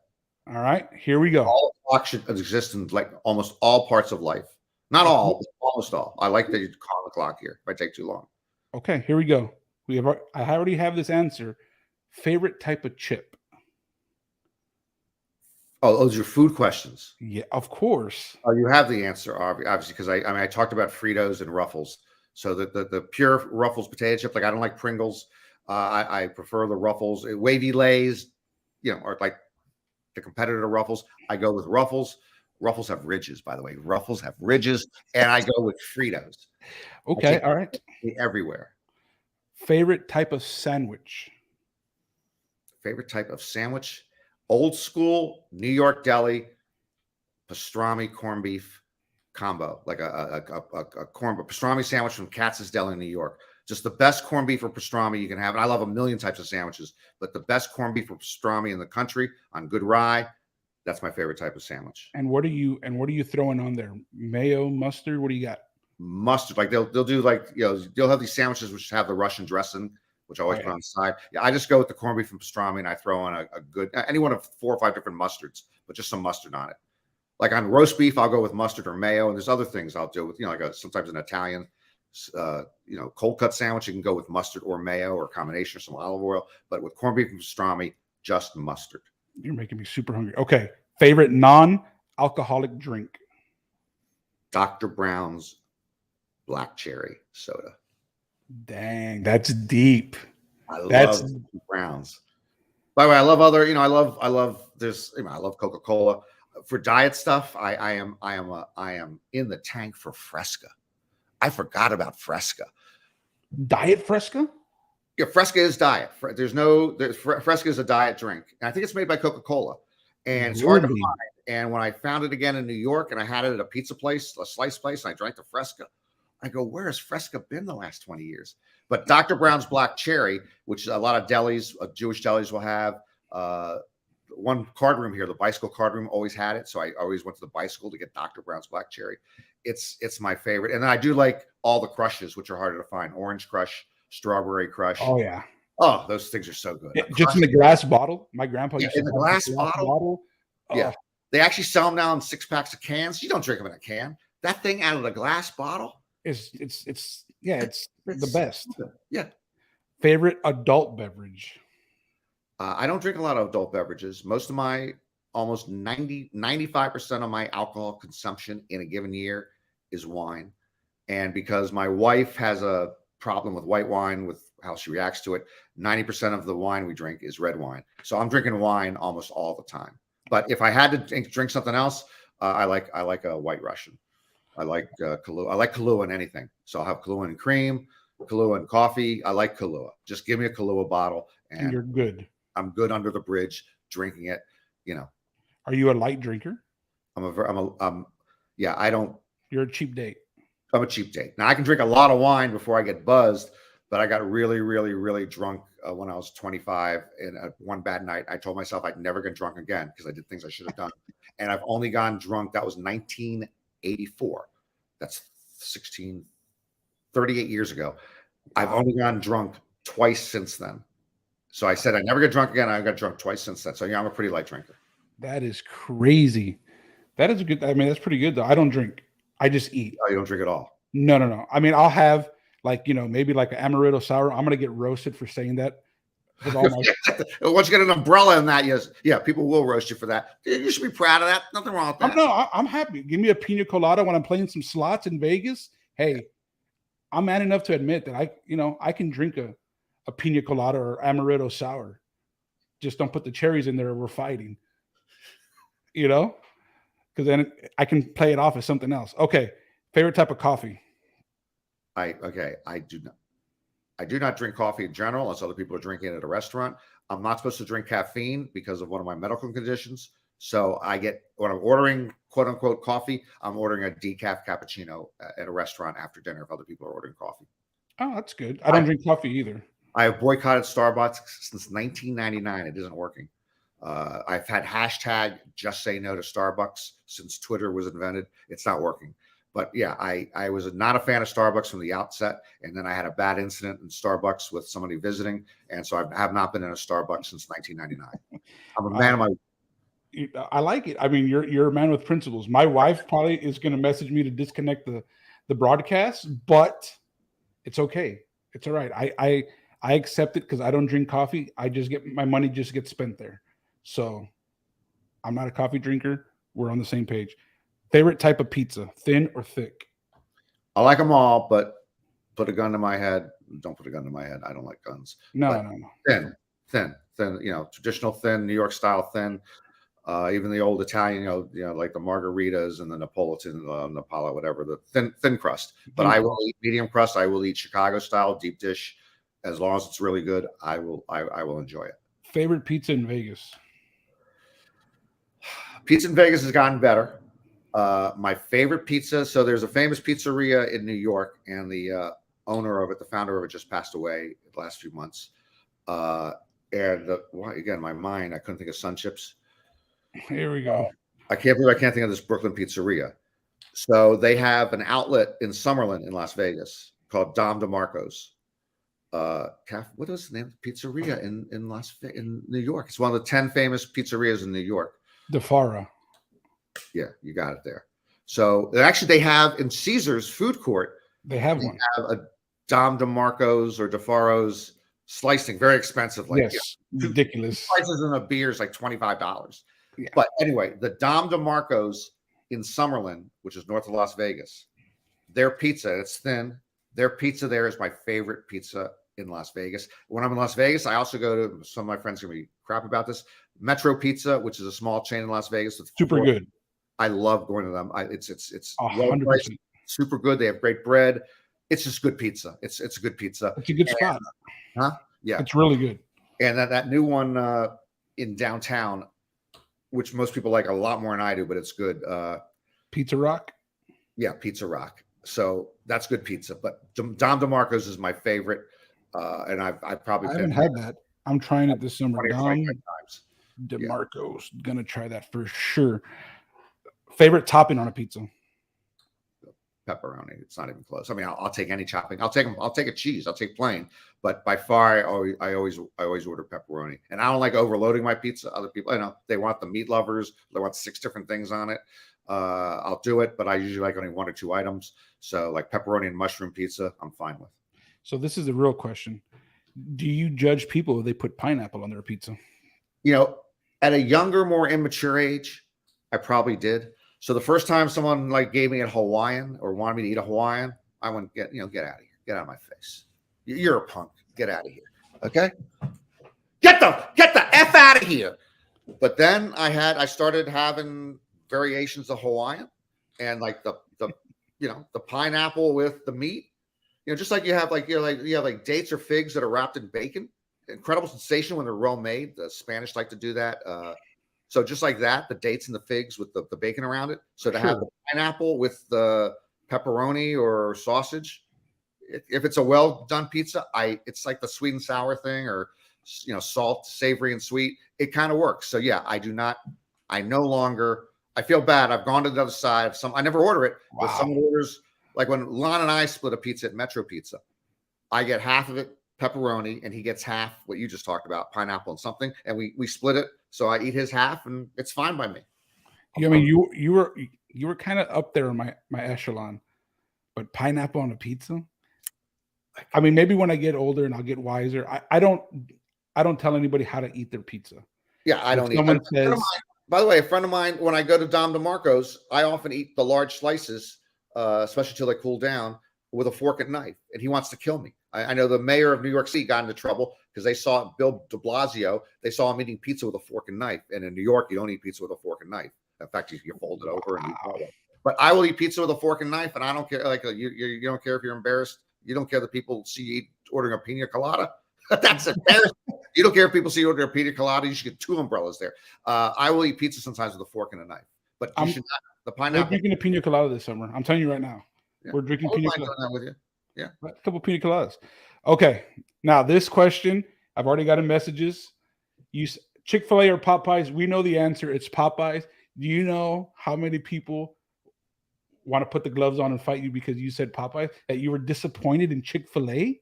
Yeah, but again, let me tell you this: I did not eat Chick-fil-A until after I had Hal and Ray's. So this is really unfair to any fast food chicken sandwich. Hal and Ray's. What can I tell you? It's like you went and you saw Michelangelo's greatest art, okay, or Leonardo da Vinci's greatest art, and then someone showed you the dogs playing poker piece of art. You go, well, what are we talking about here? That's the Mona Lisa, and I love this piece of art, but Hal and Ray's is I can tell you how high I'm going, and then every other chicken sandwich.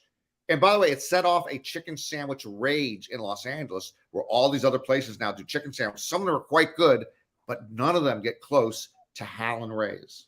That's incredible. I don't care. I'm sorry. I hope you didn't lose viewers because I took Popeyes over Chick-fil-A. I mean, we went from 4 to 2, but hey, no. that's fine. Okay. They will regret that decision to leave this podcast. They're right. That's right. I like the way you're thinking. All right. How do you like your steak? Medium rare. This is a thing with my wife. She's a medium well. I'm a medium rare. She's a terrific cook on a million levels. She should never, ever cook a piece of red meat. She has no idea what she's doing. Even if she doesn't overcook it, but she doesn't do this the seasoning right. She cannot cook a steak. So medium rare though. If you knew this before you married her, would this have been a deal breaker knowing that she? What was a deal breaker? That would have been one. The bigger deal breaker is I didn't know she had kids till we had dated for like 2 years. She kept them in the closet when we went over there. And I thought I heard I thought it might be rats or mice. But her 2 kids were eating food because they all eat. They don't miss a meal. They were eating food in the closet until she kind of wrapped the deal in. And then oh, look, here's Isaiah. Here's Mia. Are you kidding me? You have kids? And at that point, you're that family. At that point, you're in. Like you can't. But what I found out about this family, Leo, is when we went out to dinner. And I'm not even making this up. Let's say we're going to dinner at 6:30. At 5:30, they're eating stuff in the house. Like, Isaiah's having 2 bowls of cereal. Tony's making me a grilled cheese. We're eating dinner at 45 minutes. Oh, no problem. We'll be fine. It's still me crazy because I like to go to dinner with a good appetite. Of course. I mean, around the clock. What's your favorite cut? She makes Rice Krispie treats. So if anybody brings over the Rice Krispie treats that you can get in a box, whatever, she throws those into the garbage. Her Rice Krispie treats are, again, off the charts. And I'm not even a Rice Krispie treat person. I always cut off a little. She makes like a big what do you call the glass pan, whatever, the glass. I don't know cooking. The glass. The sheet. Yeah. Okay. So she's got a whole thing in there, and so she'll leave it on the kitchen island, and I'll go over and take a little piece, and I'll go to the office or the bedroom, and I'll come out like an hour later. I'll take another little piece, and before you know it, you've eaten half of it because it's so good. That is awesome. Okay. Favorite cereal? I like a lot of cereals, even though I don't eat them that often. But apple cinnamon Cheerios is probably number 1 for me. Wow. Okay. But by the way, so Trader Joe's, which is not in all parts of the nation, they have their own cereals, and they have a very berry crunch, which is my next favorite cereal. It's crunchy and it's got berries in it. But apple cinnamon Cheerios. Do you like any form of Cheerios? You like honey? Oh yeah, honey nut. I mean, I'm an OG with that. Honey, give me the honey. Yeah, honey. That's the OG. The OG stuff. Yeah. But I'm a Fruity Pebbles guy. We're gonna go. I haven't had Fruity Pebbles since I was 8. If you put one in front of me, just if you put Frosted Flakes in front of me right now, I would eat half the box. So yeah, Fruity Pebbles I liked. Yeah, Frosted Flakes. They got to be a little soggy though. Oh, you Yeah, like them to get see? I didn't like them soggy. I got mad if I put the milk in too soon and then went to the bathroom and came back and then they're all soggy. I like them crispy when they, do you like the bite? No, hey, tomato, tomato. Yeah. Favorite fast food burger? I know you might be too big for this now. I mean, you're a big star. I don't know if you get fast food burgers anymore. Yeah, I do. And so it's weird in Southern California. It's almost like a religion. If you were brought up here, you swear by In-N-Out Burger, which to me is a big mistake. Okay. The only thing I'll give In-N-Out is that it was always a low price point, and compared to like McDonald's or Burger King, it's a better burger. But the burger game has changed the last 20 years. To be eating In-N-Out, let's say in front of Five Guys, or we have something called Fat Burger out here, which, by the way, one of my favorite retail names. There's a couple in Las Vegas. One of my favorite retail names is Fat Burger, because let's go get a fat burger. Who wants a fat burger? So I love Five Guys. I love Fat Burger for fast food burger. Those are probably two of my 3 or 4 favorites. I'm not thinking of the others right now, but I do go to Five Guys more often than I should. Okay, you're back on my wife's good graces. That's her favorite. Goodness. Plus, I love their fries. People piss on their fries, and I love fries. No. Okay, Fat Burger. Let me tell you a quick little story. I go to Fat Burger. I had no idea it comes with relish. What are you doing? Yeah. You can say no relish, but yes, it does come. I didn't know this, so yeah. I got this amazing burger. Gave him a tip. They yell "fat tip." I got excited. The fat sweat started happening. It was a great, joyous occasion. I bite into the burger, relish. Oh my gosh. It was like looking at Ace, the first Ace, and then seeing the Ford. It looks like Aces, but it's not really. And I got slow rolled. So I had to go back, get back in line, order a burger, no relish. Amazing. I'm a Fat Burger fan. Anytime I'm on the West Coast, it's a must. Yeah, they kill it. By the way, again, in In-N-Out's defense, the price point for Five Guys and Fat Burger compared to In-N-Out is not close. So, but there's just so much better for a fast food option than In-N-Out. 100%. Okay, tater tots or fries? Well, the thing about it is generally fries, especially if they're great, but you hardly ever have tater tots. I hardly ever have tater tots. So if I have an opportunity to order tater tots and I know they're going to be good, I'll take tater tots over fries. Oh yeah, tater tots. Oh yeah, for sure. We like me and the wifey. We do the Sonic tater tots with cheese. Oh, I've never been to Sonic, so they have tater tots. Oh, do they? Yeah, I've never been to a Sonic burger. So they have tater. I didn't know they had tater tots. Okay. It's a tater tot with cheese. Cheese on them. Okay. Oh yeah, it's next level. I mean, that's probably the best thing from there. Okay. Well, I'm going to call you out on that because I do pass this when I'm in Las Vegas. I pass a Sonic. There's a Sonic right on Flamingo. I pass all the time. Right near the Rio. So I will try the tater tots. If I don't like them, I don't know. I'm going to put something in your pina colada, which you're not going to like. Dang. Oh, just kidding. Podcast is getting out. All right, here we go. Favorite chocolate candy. This is a good one. This has caused some stirs in the past. That's a weird one for me, sir. I love chocolate. Eat chocolate in all forms. All types of chocolate ice cream, chocolate gelato. I don't eat a lot of candy. So when we have like at the World Series, there's in the production area, there's always stuff laid out for you, snacks and stuff to have. I go off there, and these are really, they're not nearly the quality of other chocolate bars you can get. In fact, I get a chocolate bar at Trader Joe's now, which is unbelievably good and cheap.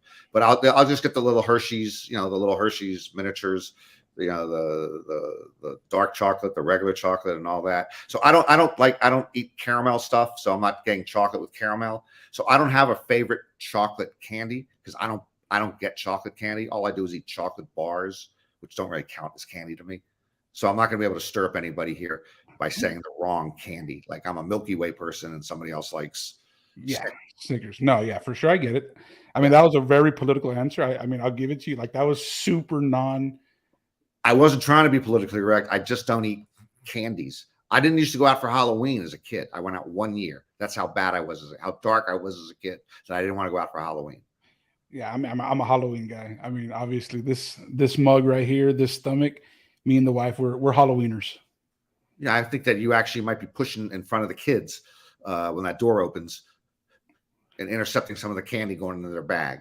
Okay? No, it's true. I mean, we have to draw a map. prior to see which houses give the best candy. We just bought a house, so we want to make sure we've already mapped it out. Like this family, a little cheap. They give the Smarties. We want the good, the good chocolates. So we got it mapped out already. Favorite non-chocolate candy? I'm not a candy guy, so you're not gonna call a clock on me on this, because I'm just gonna tell you I don't eat candy, so I can't give you a favorite non-chocolate candy. What's with the Starburst? Like, you don't eat it? You just bring the Starburst? Oh no, sometimes I guess I don't consider that candy.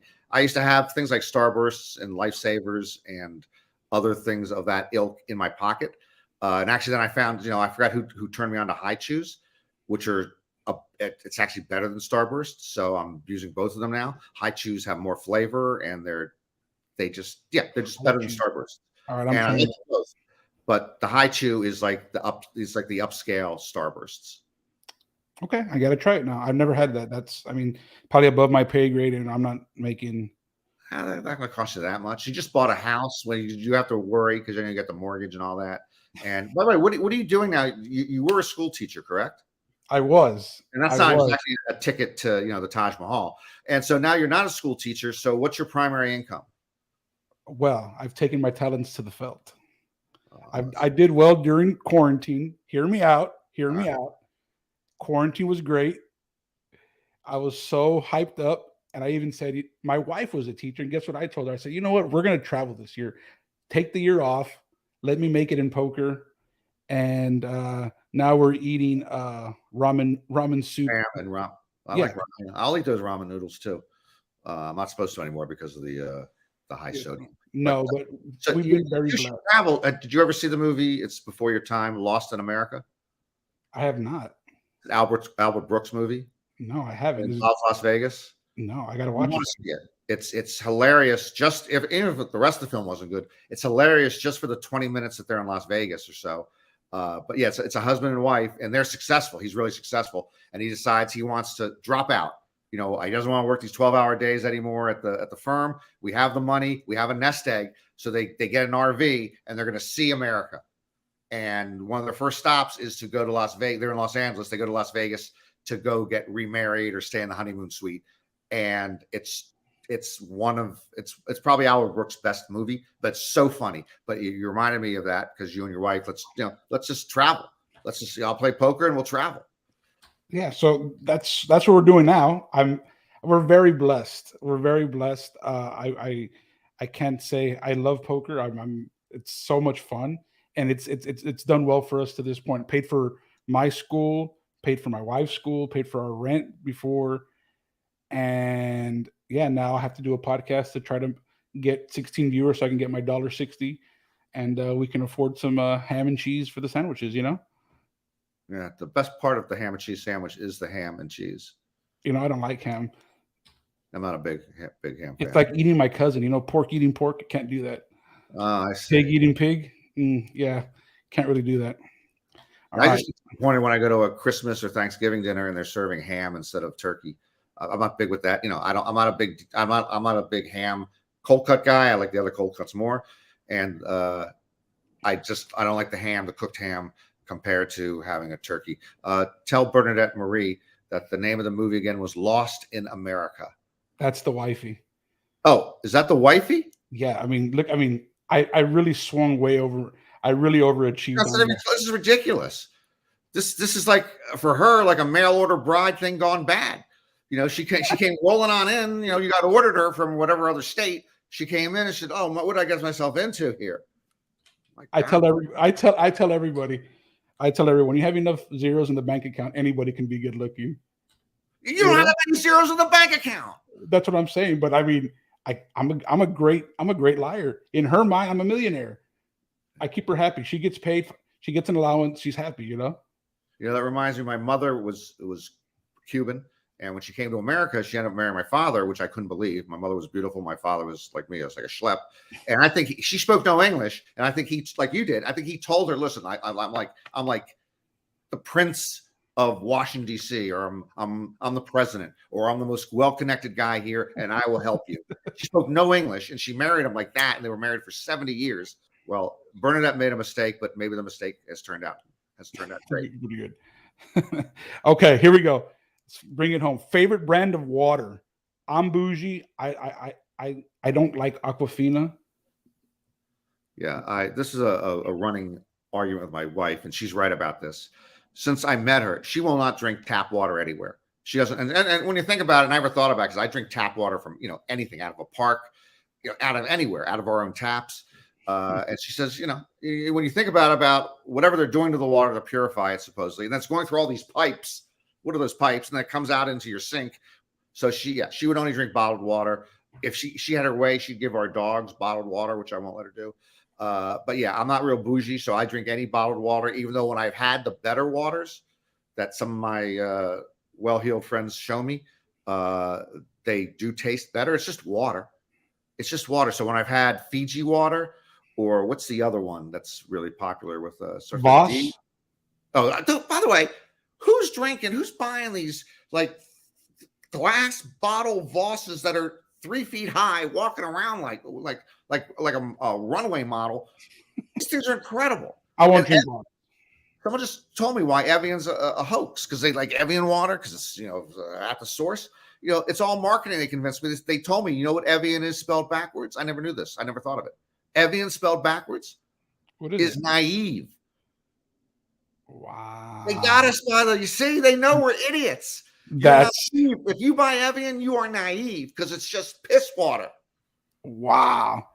Just found that out last month. That's it. I'm returning all the Evian I bought. I'm gonna fill it up with tap water, and I'm returning it. That's crazy. I remain a tap water guy, and for some reason, New York City water, New Jersey water tastes better than Los Angeles water. I don't know why. Chips Ahoy or Oreos?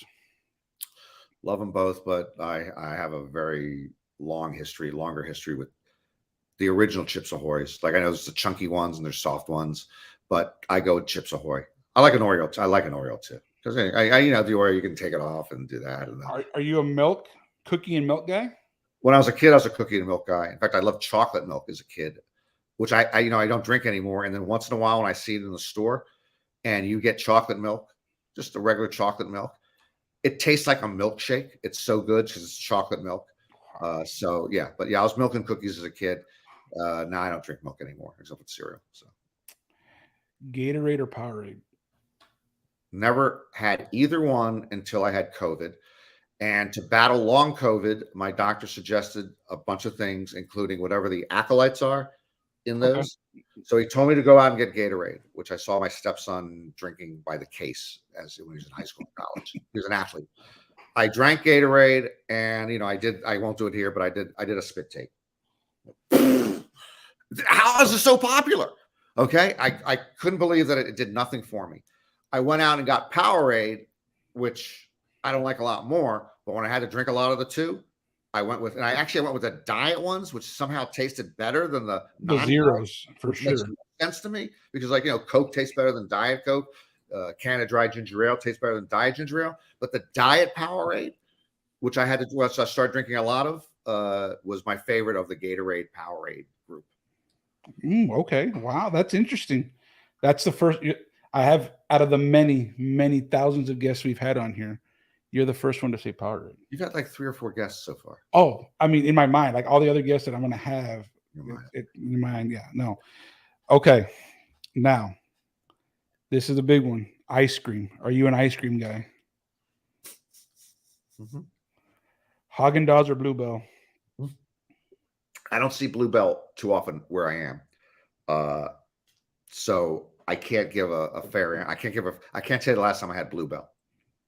So I do like Haagen-Dazs a lot, but I don't recall when I had Bluebell. I have what's it, Tillamook? Or the Tillamook is like the one that makes the cheese. They make cheese too. I think it's Tillamook. They have really, when they go on sale, like they usually it's for half a gallon, it's like $6.99 or $8.99. If they go on sale for like $3, you're all over it. I'll get the Tillamook creamy chocolate, and I'm in heaven. So but Bluebell, is Bluebell really good? Oh yeah. I mean, that's all so we have a Creamy Creations and a Bluebell. That's our go-to here in Texas. South Texas for sure. I mean, everywhere I go, it's Bluebell and it's Creamy Creations. Those are the absolute best, like not even close. Do you know what state is a ice cream producing monster of quality ice cream that you don't think about? Because I used to live back east and I couldn't believe how many of these ice creams I was buying from the state. No, You might think like Wisconsin, with the cheese. With the cheese. That's what I was going to say right now. The amount of good ice cream that we got, and I'm forgetting all the brands from the state of Pennsylvania, Really? just shocked me. And again, they're not available on the West Coast. When I used to live in DC and Maryland, and they'd have a bunch of them in the market, and they go on sale, and we eat them. Go, we never even heard of that. That's good ice cream. That's good ice cream. That's good ice cream. Surprise! Pennsylvania has a lot of good ice cream producers. Are you a Rocky Road guy? No, I like, if I have to eat it, I will. But I want the pure. I want the pure cocaine. I want chocolate. So you would go chocolate over vanilla? Yeah, but definitely chocolate. Yeah, chocolate. I always take chocolate if I can. So we have one here called toasted almond fudge. Toasted almond fudge. It's basically heaven in your mouth when you eat it. I mean, it's besides the chocolate. What's in it? Some toasted almond. No, almonds. There's almonds. That's it. Almonds and toasted almond and chocolate. Toasted almonds and fudge. That's it. It's so good. It's like Rocky Road without the marshmallows. Yeah, and I don't mind marshmallows, but I don't want the marshmallows in the ice cream. So I would probably like toasted almond fudge. It's life changing. I'm going to be honest with you. For a fat guy to say a food is life changing, I mean, it's pretty legit. It's pretty legit. Okay, another big one that we've had issues with here: egg roll or spring roll. I've had so many bad egg rolls over the years. So just on the quality of the spring rolls I've eaten, I will take the spring roll over the egg roll. Okay, wow. And if they're good, it's a toss up for me. But my own personal history of just biting into an egg roll that somebody ordered, and I go, why? How are they serving this in this restaurant? Who's in the kitchen? Fred Flintstone. So the spring rolls have been better. So I'll take spring rolls. Sorry.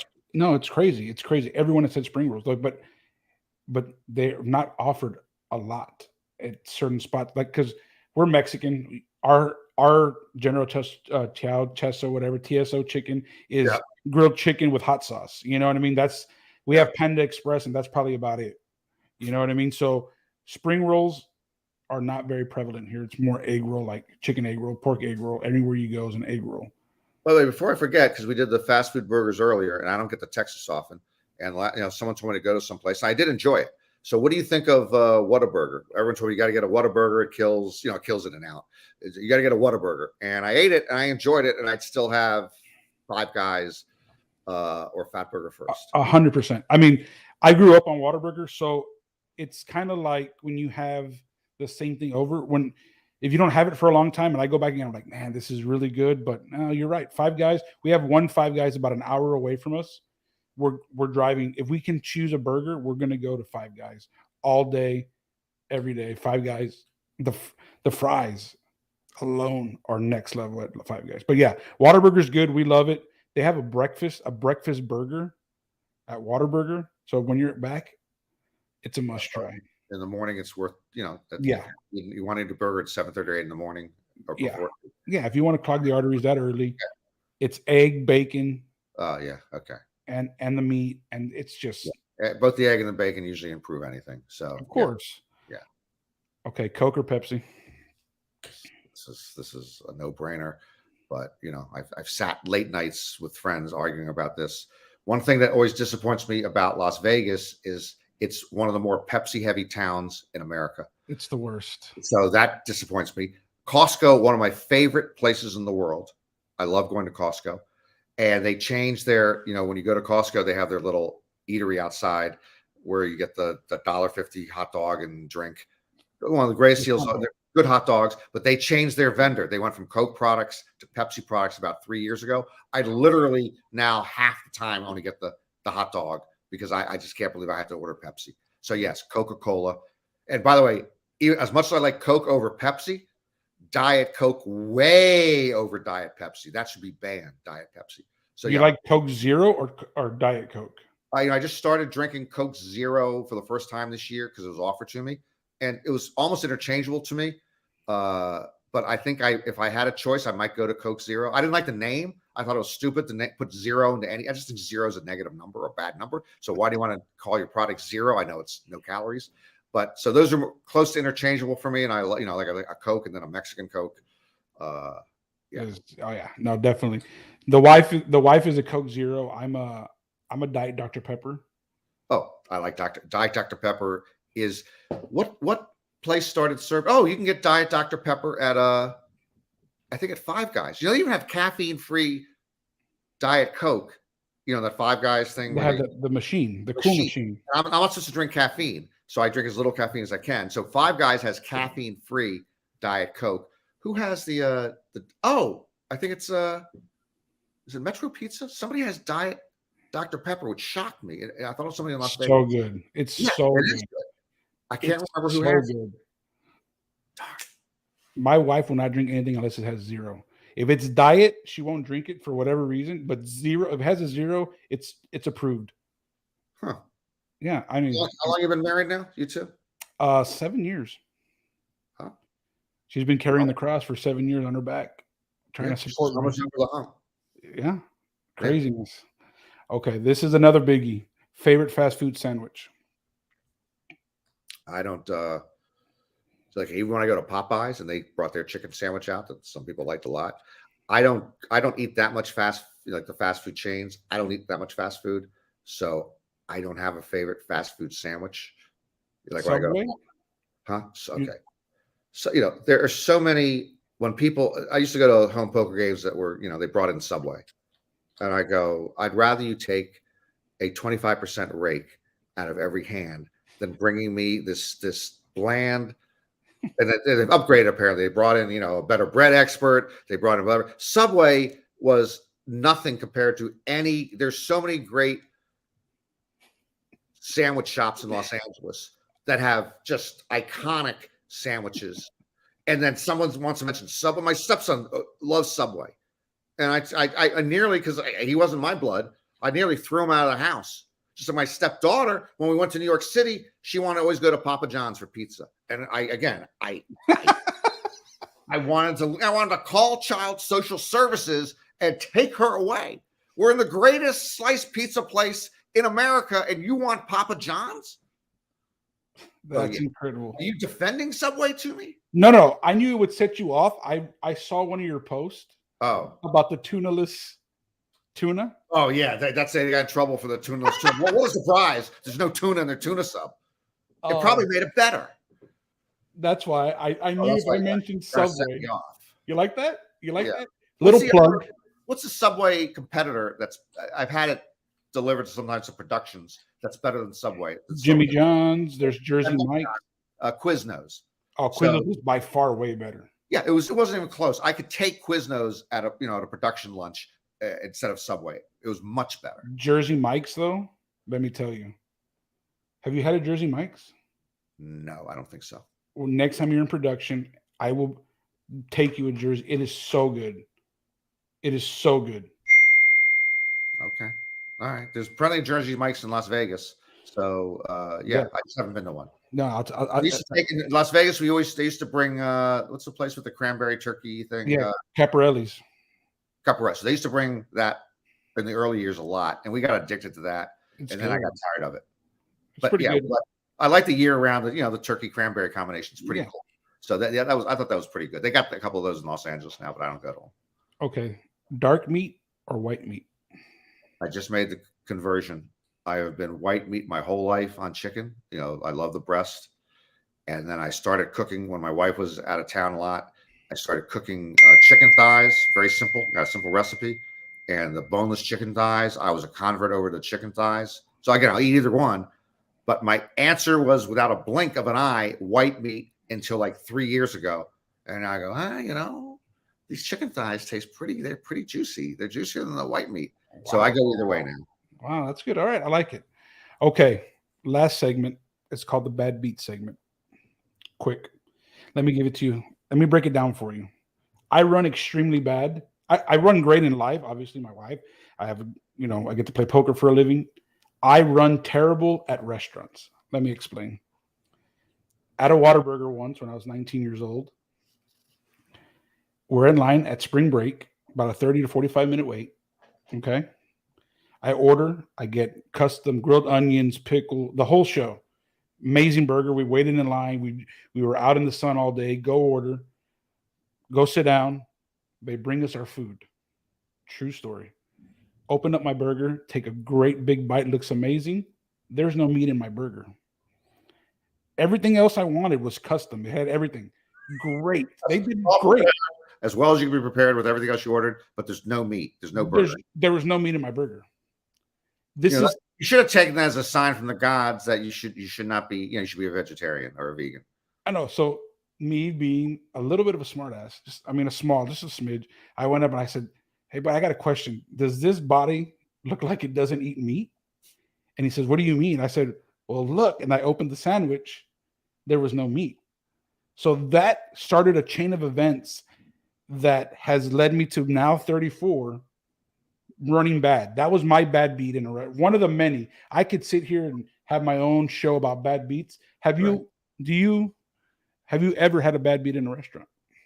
Yeah. I mean, when you get to this age and you eat out as often as I do, you're going to make some mistakes. My wife gives me a lot of credit. She claims I'm like the restaurant whisperer, that I find places that are out of the way. And, I have a great touch, but I've made mistakes. And my biggest mistake, this is a long time ago, I would have been 25 years old. I was in Atlantic City. I don't know what I was thinking. And me and my buddy were there. We're there for a day trip. We went to dinner, and they had like an all-you-can-eat seafood buffet, and really cheap at one of the casinos, like $5.99 at that time. I love mussels.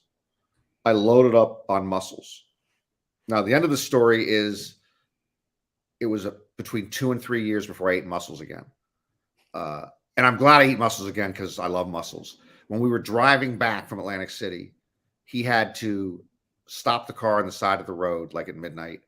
And I had the worst food poisoning and throwing up. And it was a bad, I thought to myself in retrospect, I'm in a bad Atlantic City casino loading up on these are the best mussels in history. Why am I eating all these mussels?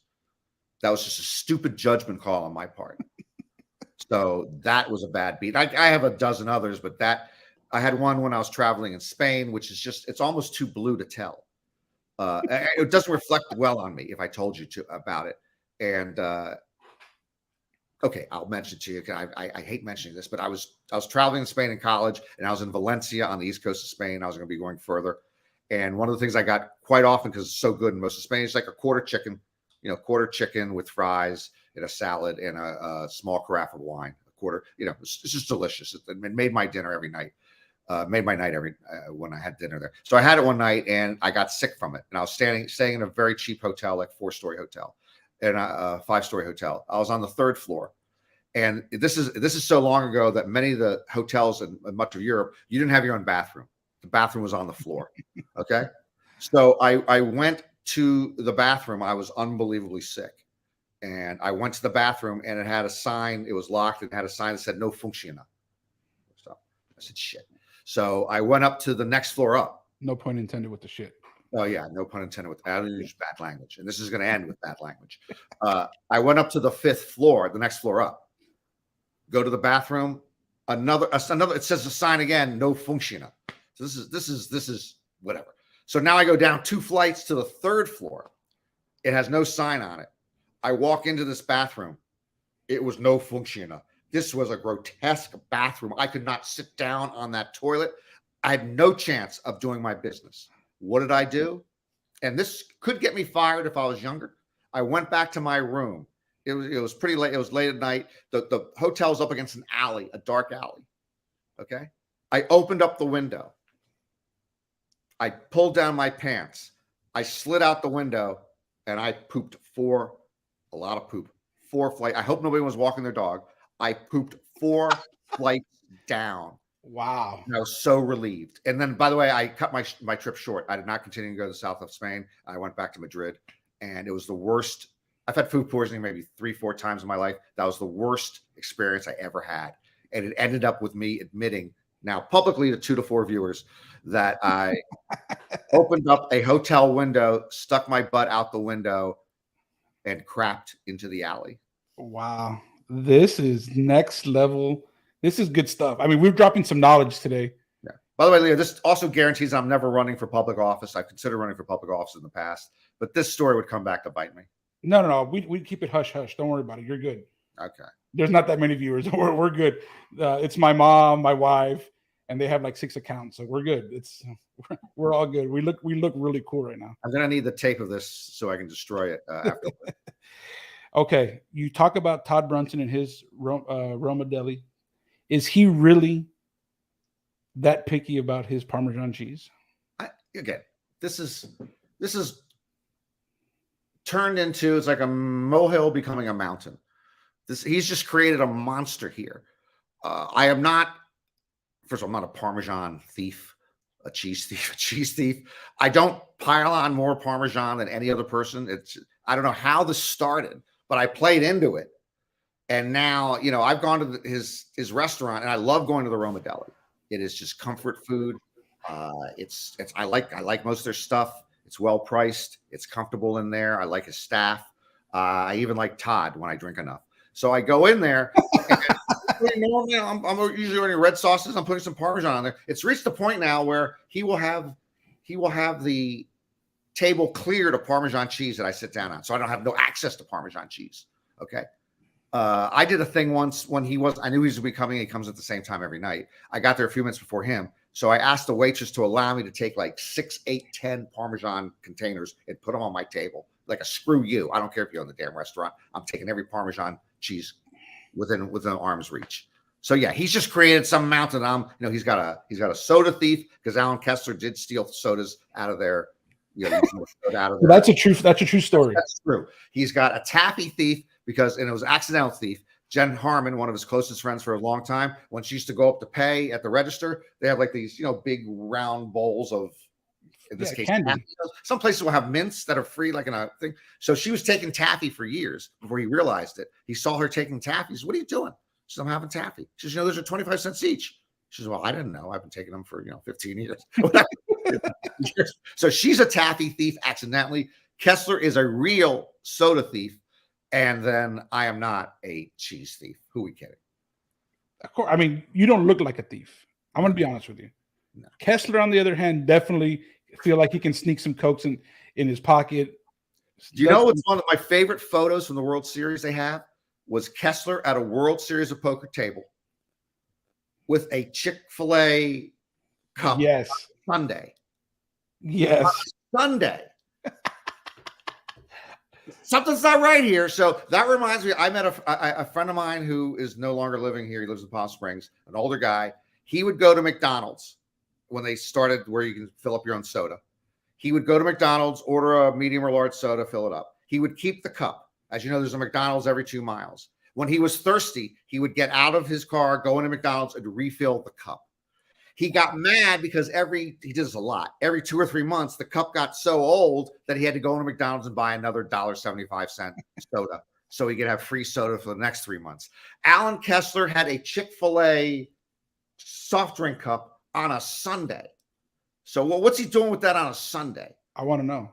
You get him on here and have him answer that question. Actually, he said he would come on, but then it got a little dicey because about how can he use his phone? Does he have to have headphones?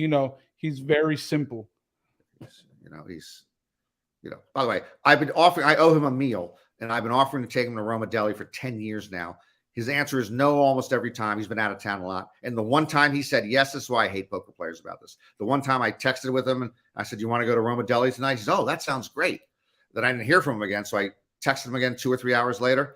And I said, "Well, what time are we meeting?" We have to determine the time we're meeting. I never heard from him again. So he agrees to go to Roma Deli and then he ghosts me. He's gone. So he's dead to me. He's that big time, huh? Yeah. Well, what the heck is this? How's he big timing me? Do you play in the last longers that he has? No. I know a lot of players who play on that online, stuff that he has. I don't do that at all. Okay. Last question.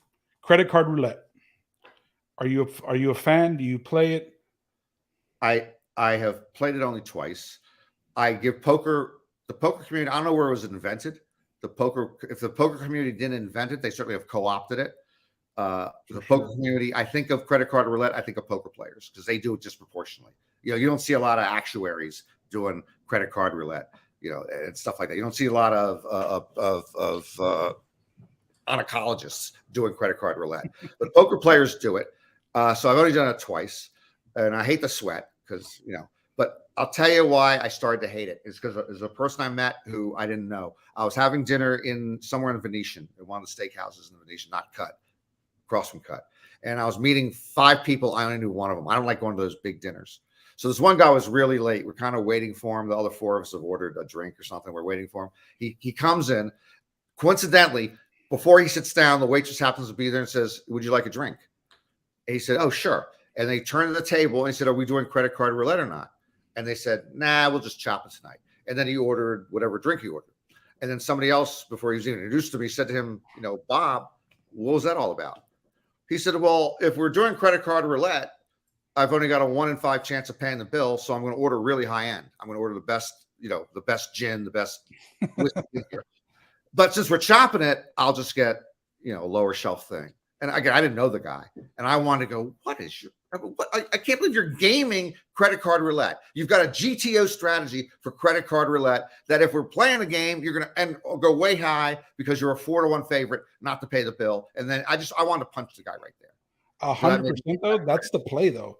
If you know the guy, like if you establish beforehand, hey, we're going to do credit card roulette, you're ordering big. Yeah, I understand that. But that kind of bothers me because I like to be reasonable. I like to do to under others as you want them to do under you. So just be humane about it. Just don't go ordering top end because you now know you only have a 1 in 5 chance of paying. All right, we got one quick question. I actually like this question. Who's the favorite poker player you've taken to dinner? My favorite poker player, and again, I feel bad leaving out all the other players I've eaten dinner with, especially the young guys I like Brandon Shaq Harris and Jesse Sylvia, and it goes on and on. There's just so many terrific guys who are 30-somethings now, plus who play mixed games that I love. They're just great people to be around. For sure. Ari Engel's another one I love. I only met him a couple of years ago. But my favorite dinners, and they were actually back in Atlantic City, was with Miami John Cernuto, who is as old school as you get. Miami John, who is the all-time Hendon live cash champion. He has 500 plus Hendon mob cashes. Wow, that's a lot. And Ari, who's I'm buddies with now, Ari wants to catch. That's his goal. Ari is to pass Miami John, and Ari will pass Miami John. He's so good. Ari's so good. Ari's so good. He's so young, and it's much easier to cash now than in Miami John's prime. They used to pay 10% of the field. Now they pay 15%. 15 for sure. He had no reentry for 90% of his cashes. It's reentry, multiple reentries now, and there's just a lot more tournaments than Miami John's. But so I got friendly with Miami John, who's a great story.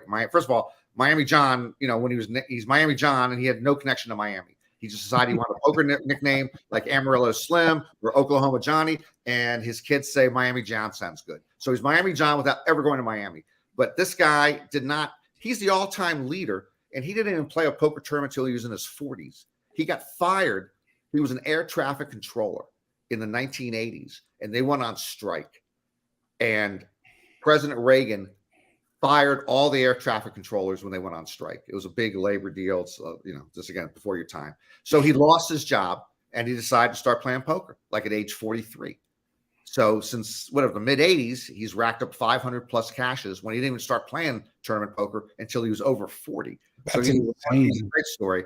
I love Miami John in general, and he's my favorite guy. I probably had 2 or 3 meals with him in Atlantic City. That is awesome. That's a great story. And then, like you said, the 10% alone is difficult. Now it's super easy to min cash anything. Yeah. If you're a pro, by the way, at the World Series, and they have, a lot of the entries do have multiple, up to 3 re-entries, cashing 15%, and you're a pro and you get 4 tickets, you're going to cash. That's why you see people cashing in these things 15, 20, 25 times. They're going to cash, not 15% of the time. They're going to cash 1/3 of the time or better because they're better than us and they got more tickets. 100%. I agree. I think Ari's going to do great. I love him. I reached out to him a couple of times, like to ask him poker questions. He answers. He's a great guy. So I think he's going to do well. He's great for poker and all that good stuff. Well, it's come to the end, but okay. I want to tell you, first of all, thank you for buying the wine. I know it was a food thing. I know you probably just bought that for us to put it in the back to make itself. Oh, I didn't even think of that. I often sit here when I'm doing videos and stuff. It's got a, it was a gift from my an ex-wife. It holds 4, 8, 12, 16, 20, 24, 28, 32, 30, 48 bottles. Wow. And they're not expensive bottles. But I didn't doing that because you're a food thing. I just usually sit here. Oh, okay. I thought you bought it just for. I was like, oh, that's nice. See, I mean, you do have a heart, Yeah. By the way, one of my favorite things, we can't see it right now, and I thought it was going to become really popular during the pandemic, is this game, Racco. Can you see Racco? Yeah, Racco. I see Racco. What is that? Racco is such a great card game for young and old, families in particular. I can't believe it's not more popular than it is. I've been playing it since I was a kid. You can still buy it online. It's a very simple card game in which you put your cards in order. They're numbered, and whoever has them numbered lowest to highest first. This actually sounds really fun. It's actually incredible. The most fun part about Leo is when you win, there's two things. You always slow roll your Racco win. Like they think they're about to take another card, and then you yell out Racco when you win. You're supposed to yell out Racco, but it's how you yell out Racco. I do a thing where I do a dance or I spin with the kids. They get so disgusted with me. It's the only time where I'm really, I say, a graceless winner. I don't win that often. But in Racco, I do everything. And it's great. Like yelling Yahtzee. Like you yell, it's Yahtzee, yeah. So I recommend Racco to anybody. It's great. It's a good gambling game, by the way. If you want to gamble, you can gamble the highest stakes on Racco. It's a great game. That's awesome. What do you got going on? You are podcasting. What do we got? Where can people go and watch you and get more of you? Because that's what we want. We want more Norman Chad. So the more Norman Chad, there's two new things. We'll have the World Series, of course. I'll be joining some of the bracelet event final tables during the month of June live on Poker Go. Poker Go will be televising about 22 final tables. I'll probably do 3 or 4 of them. And then, of course, the main event live on Poker Go and CBS Sports Network will then have the rebroadcasts. I started a podcast a little more than a year ago. It's been a hiatus. It's starting again this month. It's called Gambling Mad. It is a lot about gambling, but everything else. It's just like yours is about poker, but you're talking food. I talk everything, including food. And that'll be back on, regular iTunes, Apple, Google, all that. And I just signed a new deal, which is terrific, with UFC Fight Pass. Awesome. So they just started last month. I did my first one. My second one will be this week. Before their pay-per-view fights once a month, I will do like a 3 to 5 minute humor piece about the fights, which I tape from right here. Probably this is where I tape it. They do production stuff to it. So that's on UFC Fight Pass once a month. And they also will carry my podcast, and I'll add 10 or 15 minutes of UFC content for the UFC. That's super cool. That's super cool. I can't wait. So for the millions of viewers and that are watching live, and the other million that are going to watch once I upload this, please go and check it out. I mean, this guy is a national treasure. I mean, he's honestly, we had some great banter, but from the bottom of my heart, thank you for bringing a game I fell in love with to life back in 2003. You make me remember that this is just a game and we're supposed to have fun. That's my motto. It's just a game. It's just a game. Let's have fun. That's what people say. What's your broadcasting philosophy? It's just a game. Let's have fun. So I appreciate that, Leo. I appreciate your kind words. I was not going to do, I had to lose a bet to do this podcast, but I appreciate the fact that at the very beginning that I helped bring you into the game and you enjoy it and you're enjoying the entertainment aspect of it. Definitely. Thank you. I mean, like you said, we're barely starting. And for someone as known as you in the poker world to take a shot and just answer my message on Twitter I had to pinch myself. I said, babe, Norman Chad. And she was like, no way. I even went back to make sure it wasn't like a fan page, to make sure it was the real Norm. I was like, babe, it's the real guy. It's a statistical improbability I'm going to have a fan page, but yes, it was the real guy. And folks, I answered it even though every other word was misspelled. It had profanity in it. He was using little emojis and GIFs, but I said, this kid needs a break. He needs a big break. I didn't know he had married, his reach was beyond his grasp, so he doesn't need a break. So, but yeah, Bernadette, God willing, good luck to you. 7 years is enough. If you make it to 10, give me a call. I'm looking forward to breaking bread with you this summer. I can't wait for the upcoming series, the upcoming UFC. I can't wait for your podcast. You're an amazing person. You have a great heart, great sense of humor. Thank you again. From me, my family, you have a fan in me in Brownsville for life. We love you, and I can't wait to meet you and break bread with you this summer, buddy. All right, so you're making me blush. It was a pleasure. Thank you. Have a good night. Bye. All right, everybody. That concludes episode 5. I really appreciate everyone coming out. We had record numbers. I saw up to 26 viewers at once. It's going to get so many more people coming up. Let's get to 500 views. We are going to donate to Mr. Chad's foundation, whatever he wants. Next time I see you, make all your orders be correct and all your flush draws get there. For Aces Full of Food, I'm Leo, and we're out of here. Have a good night.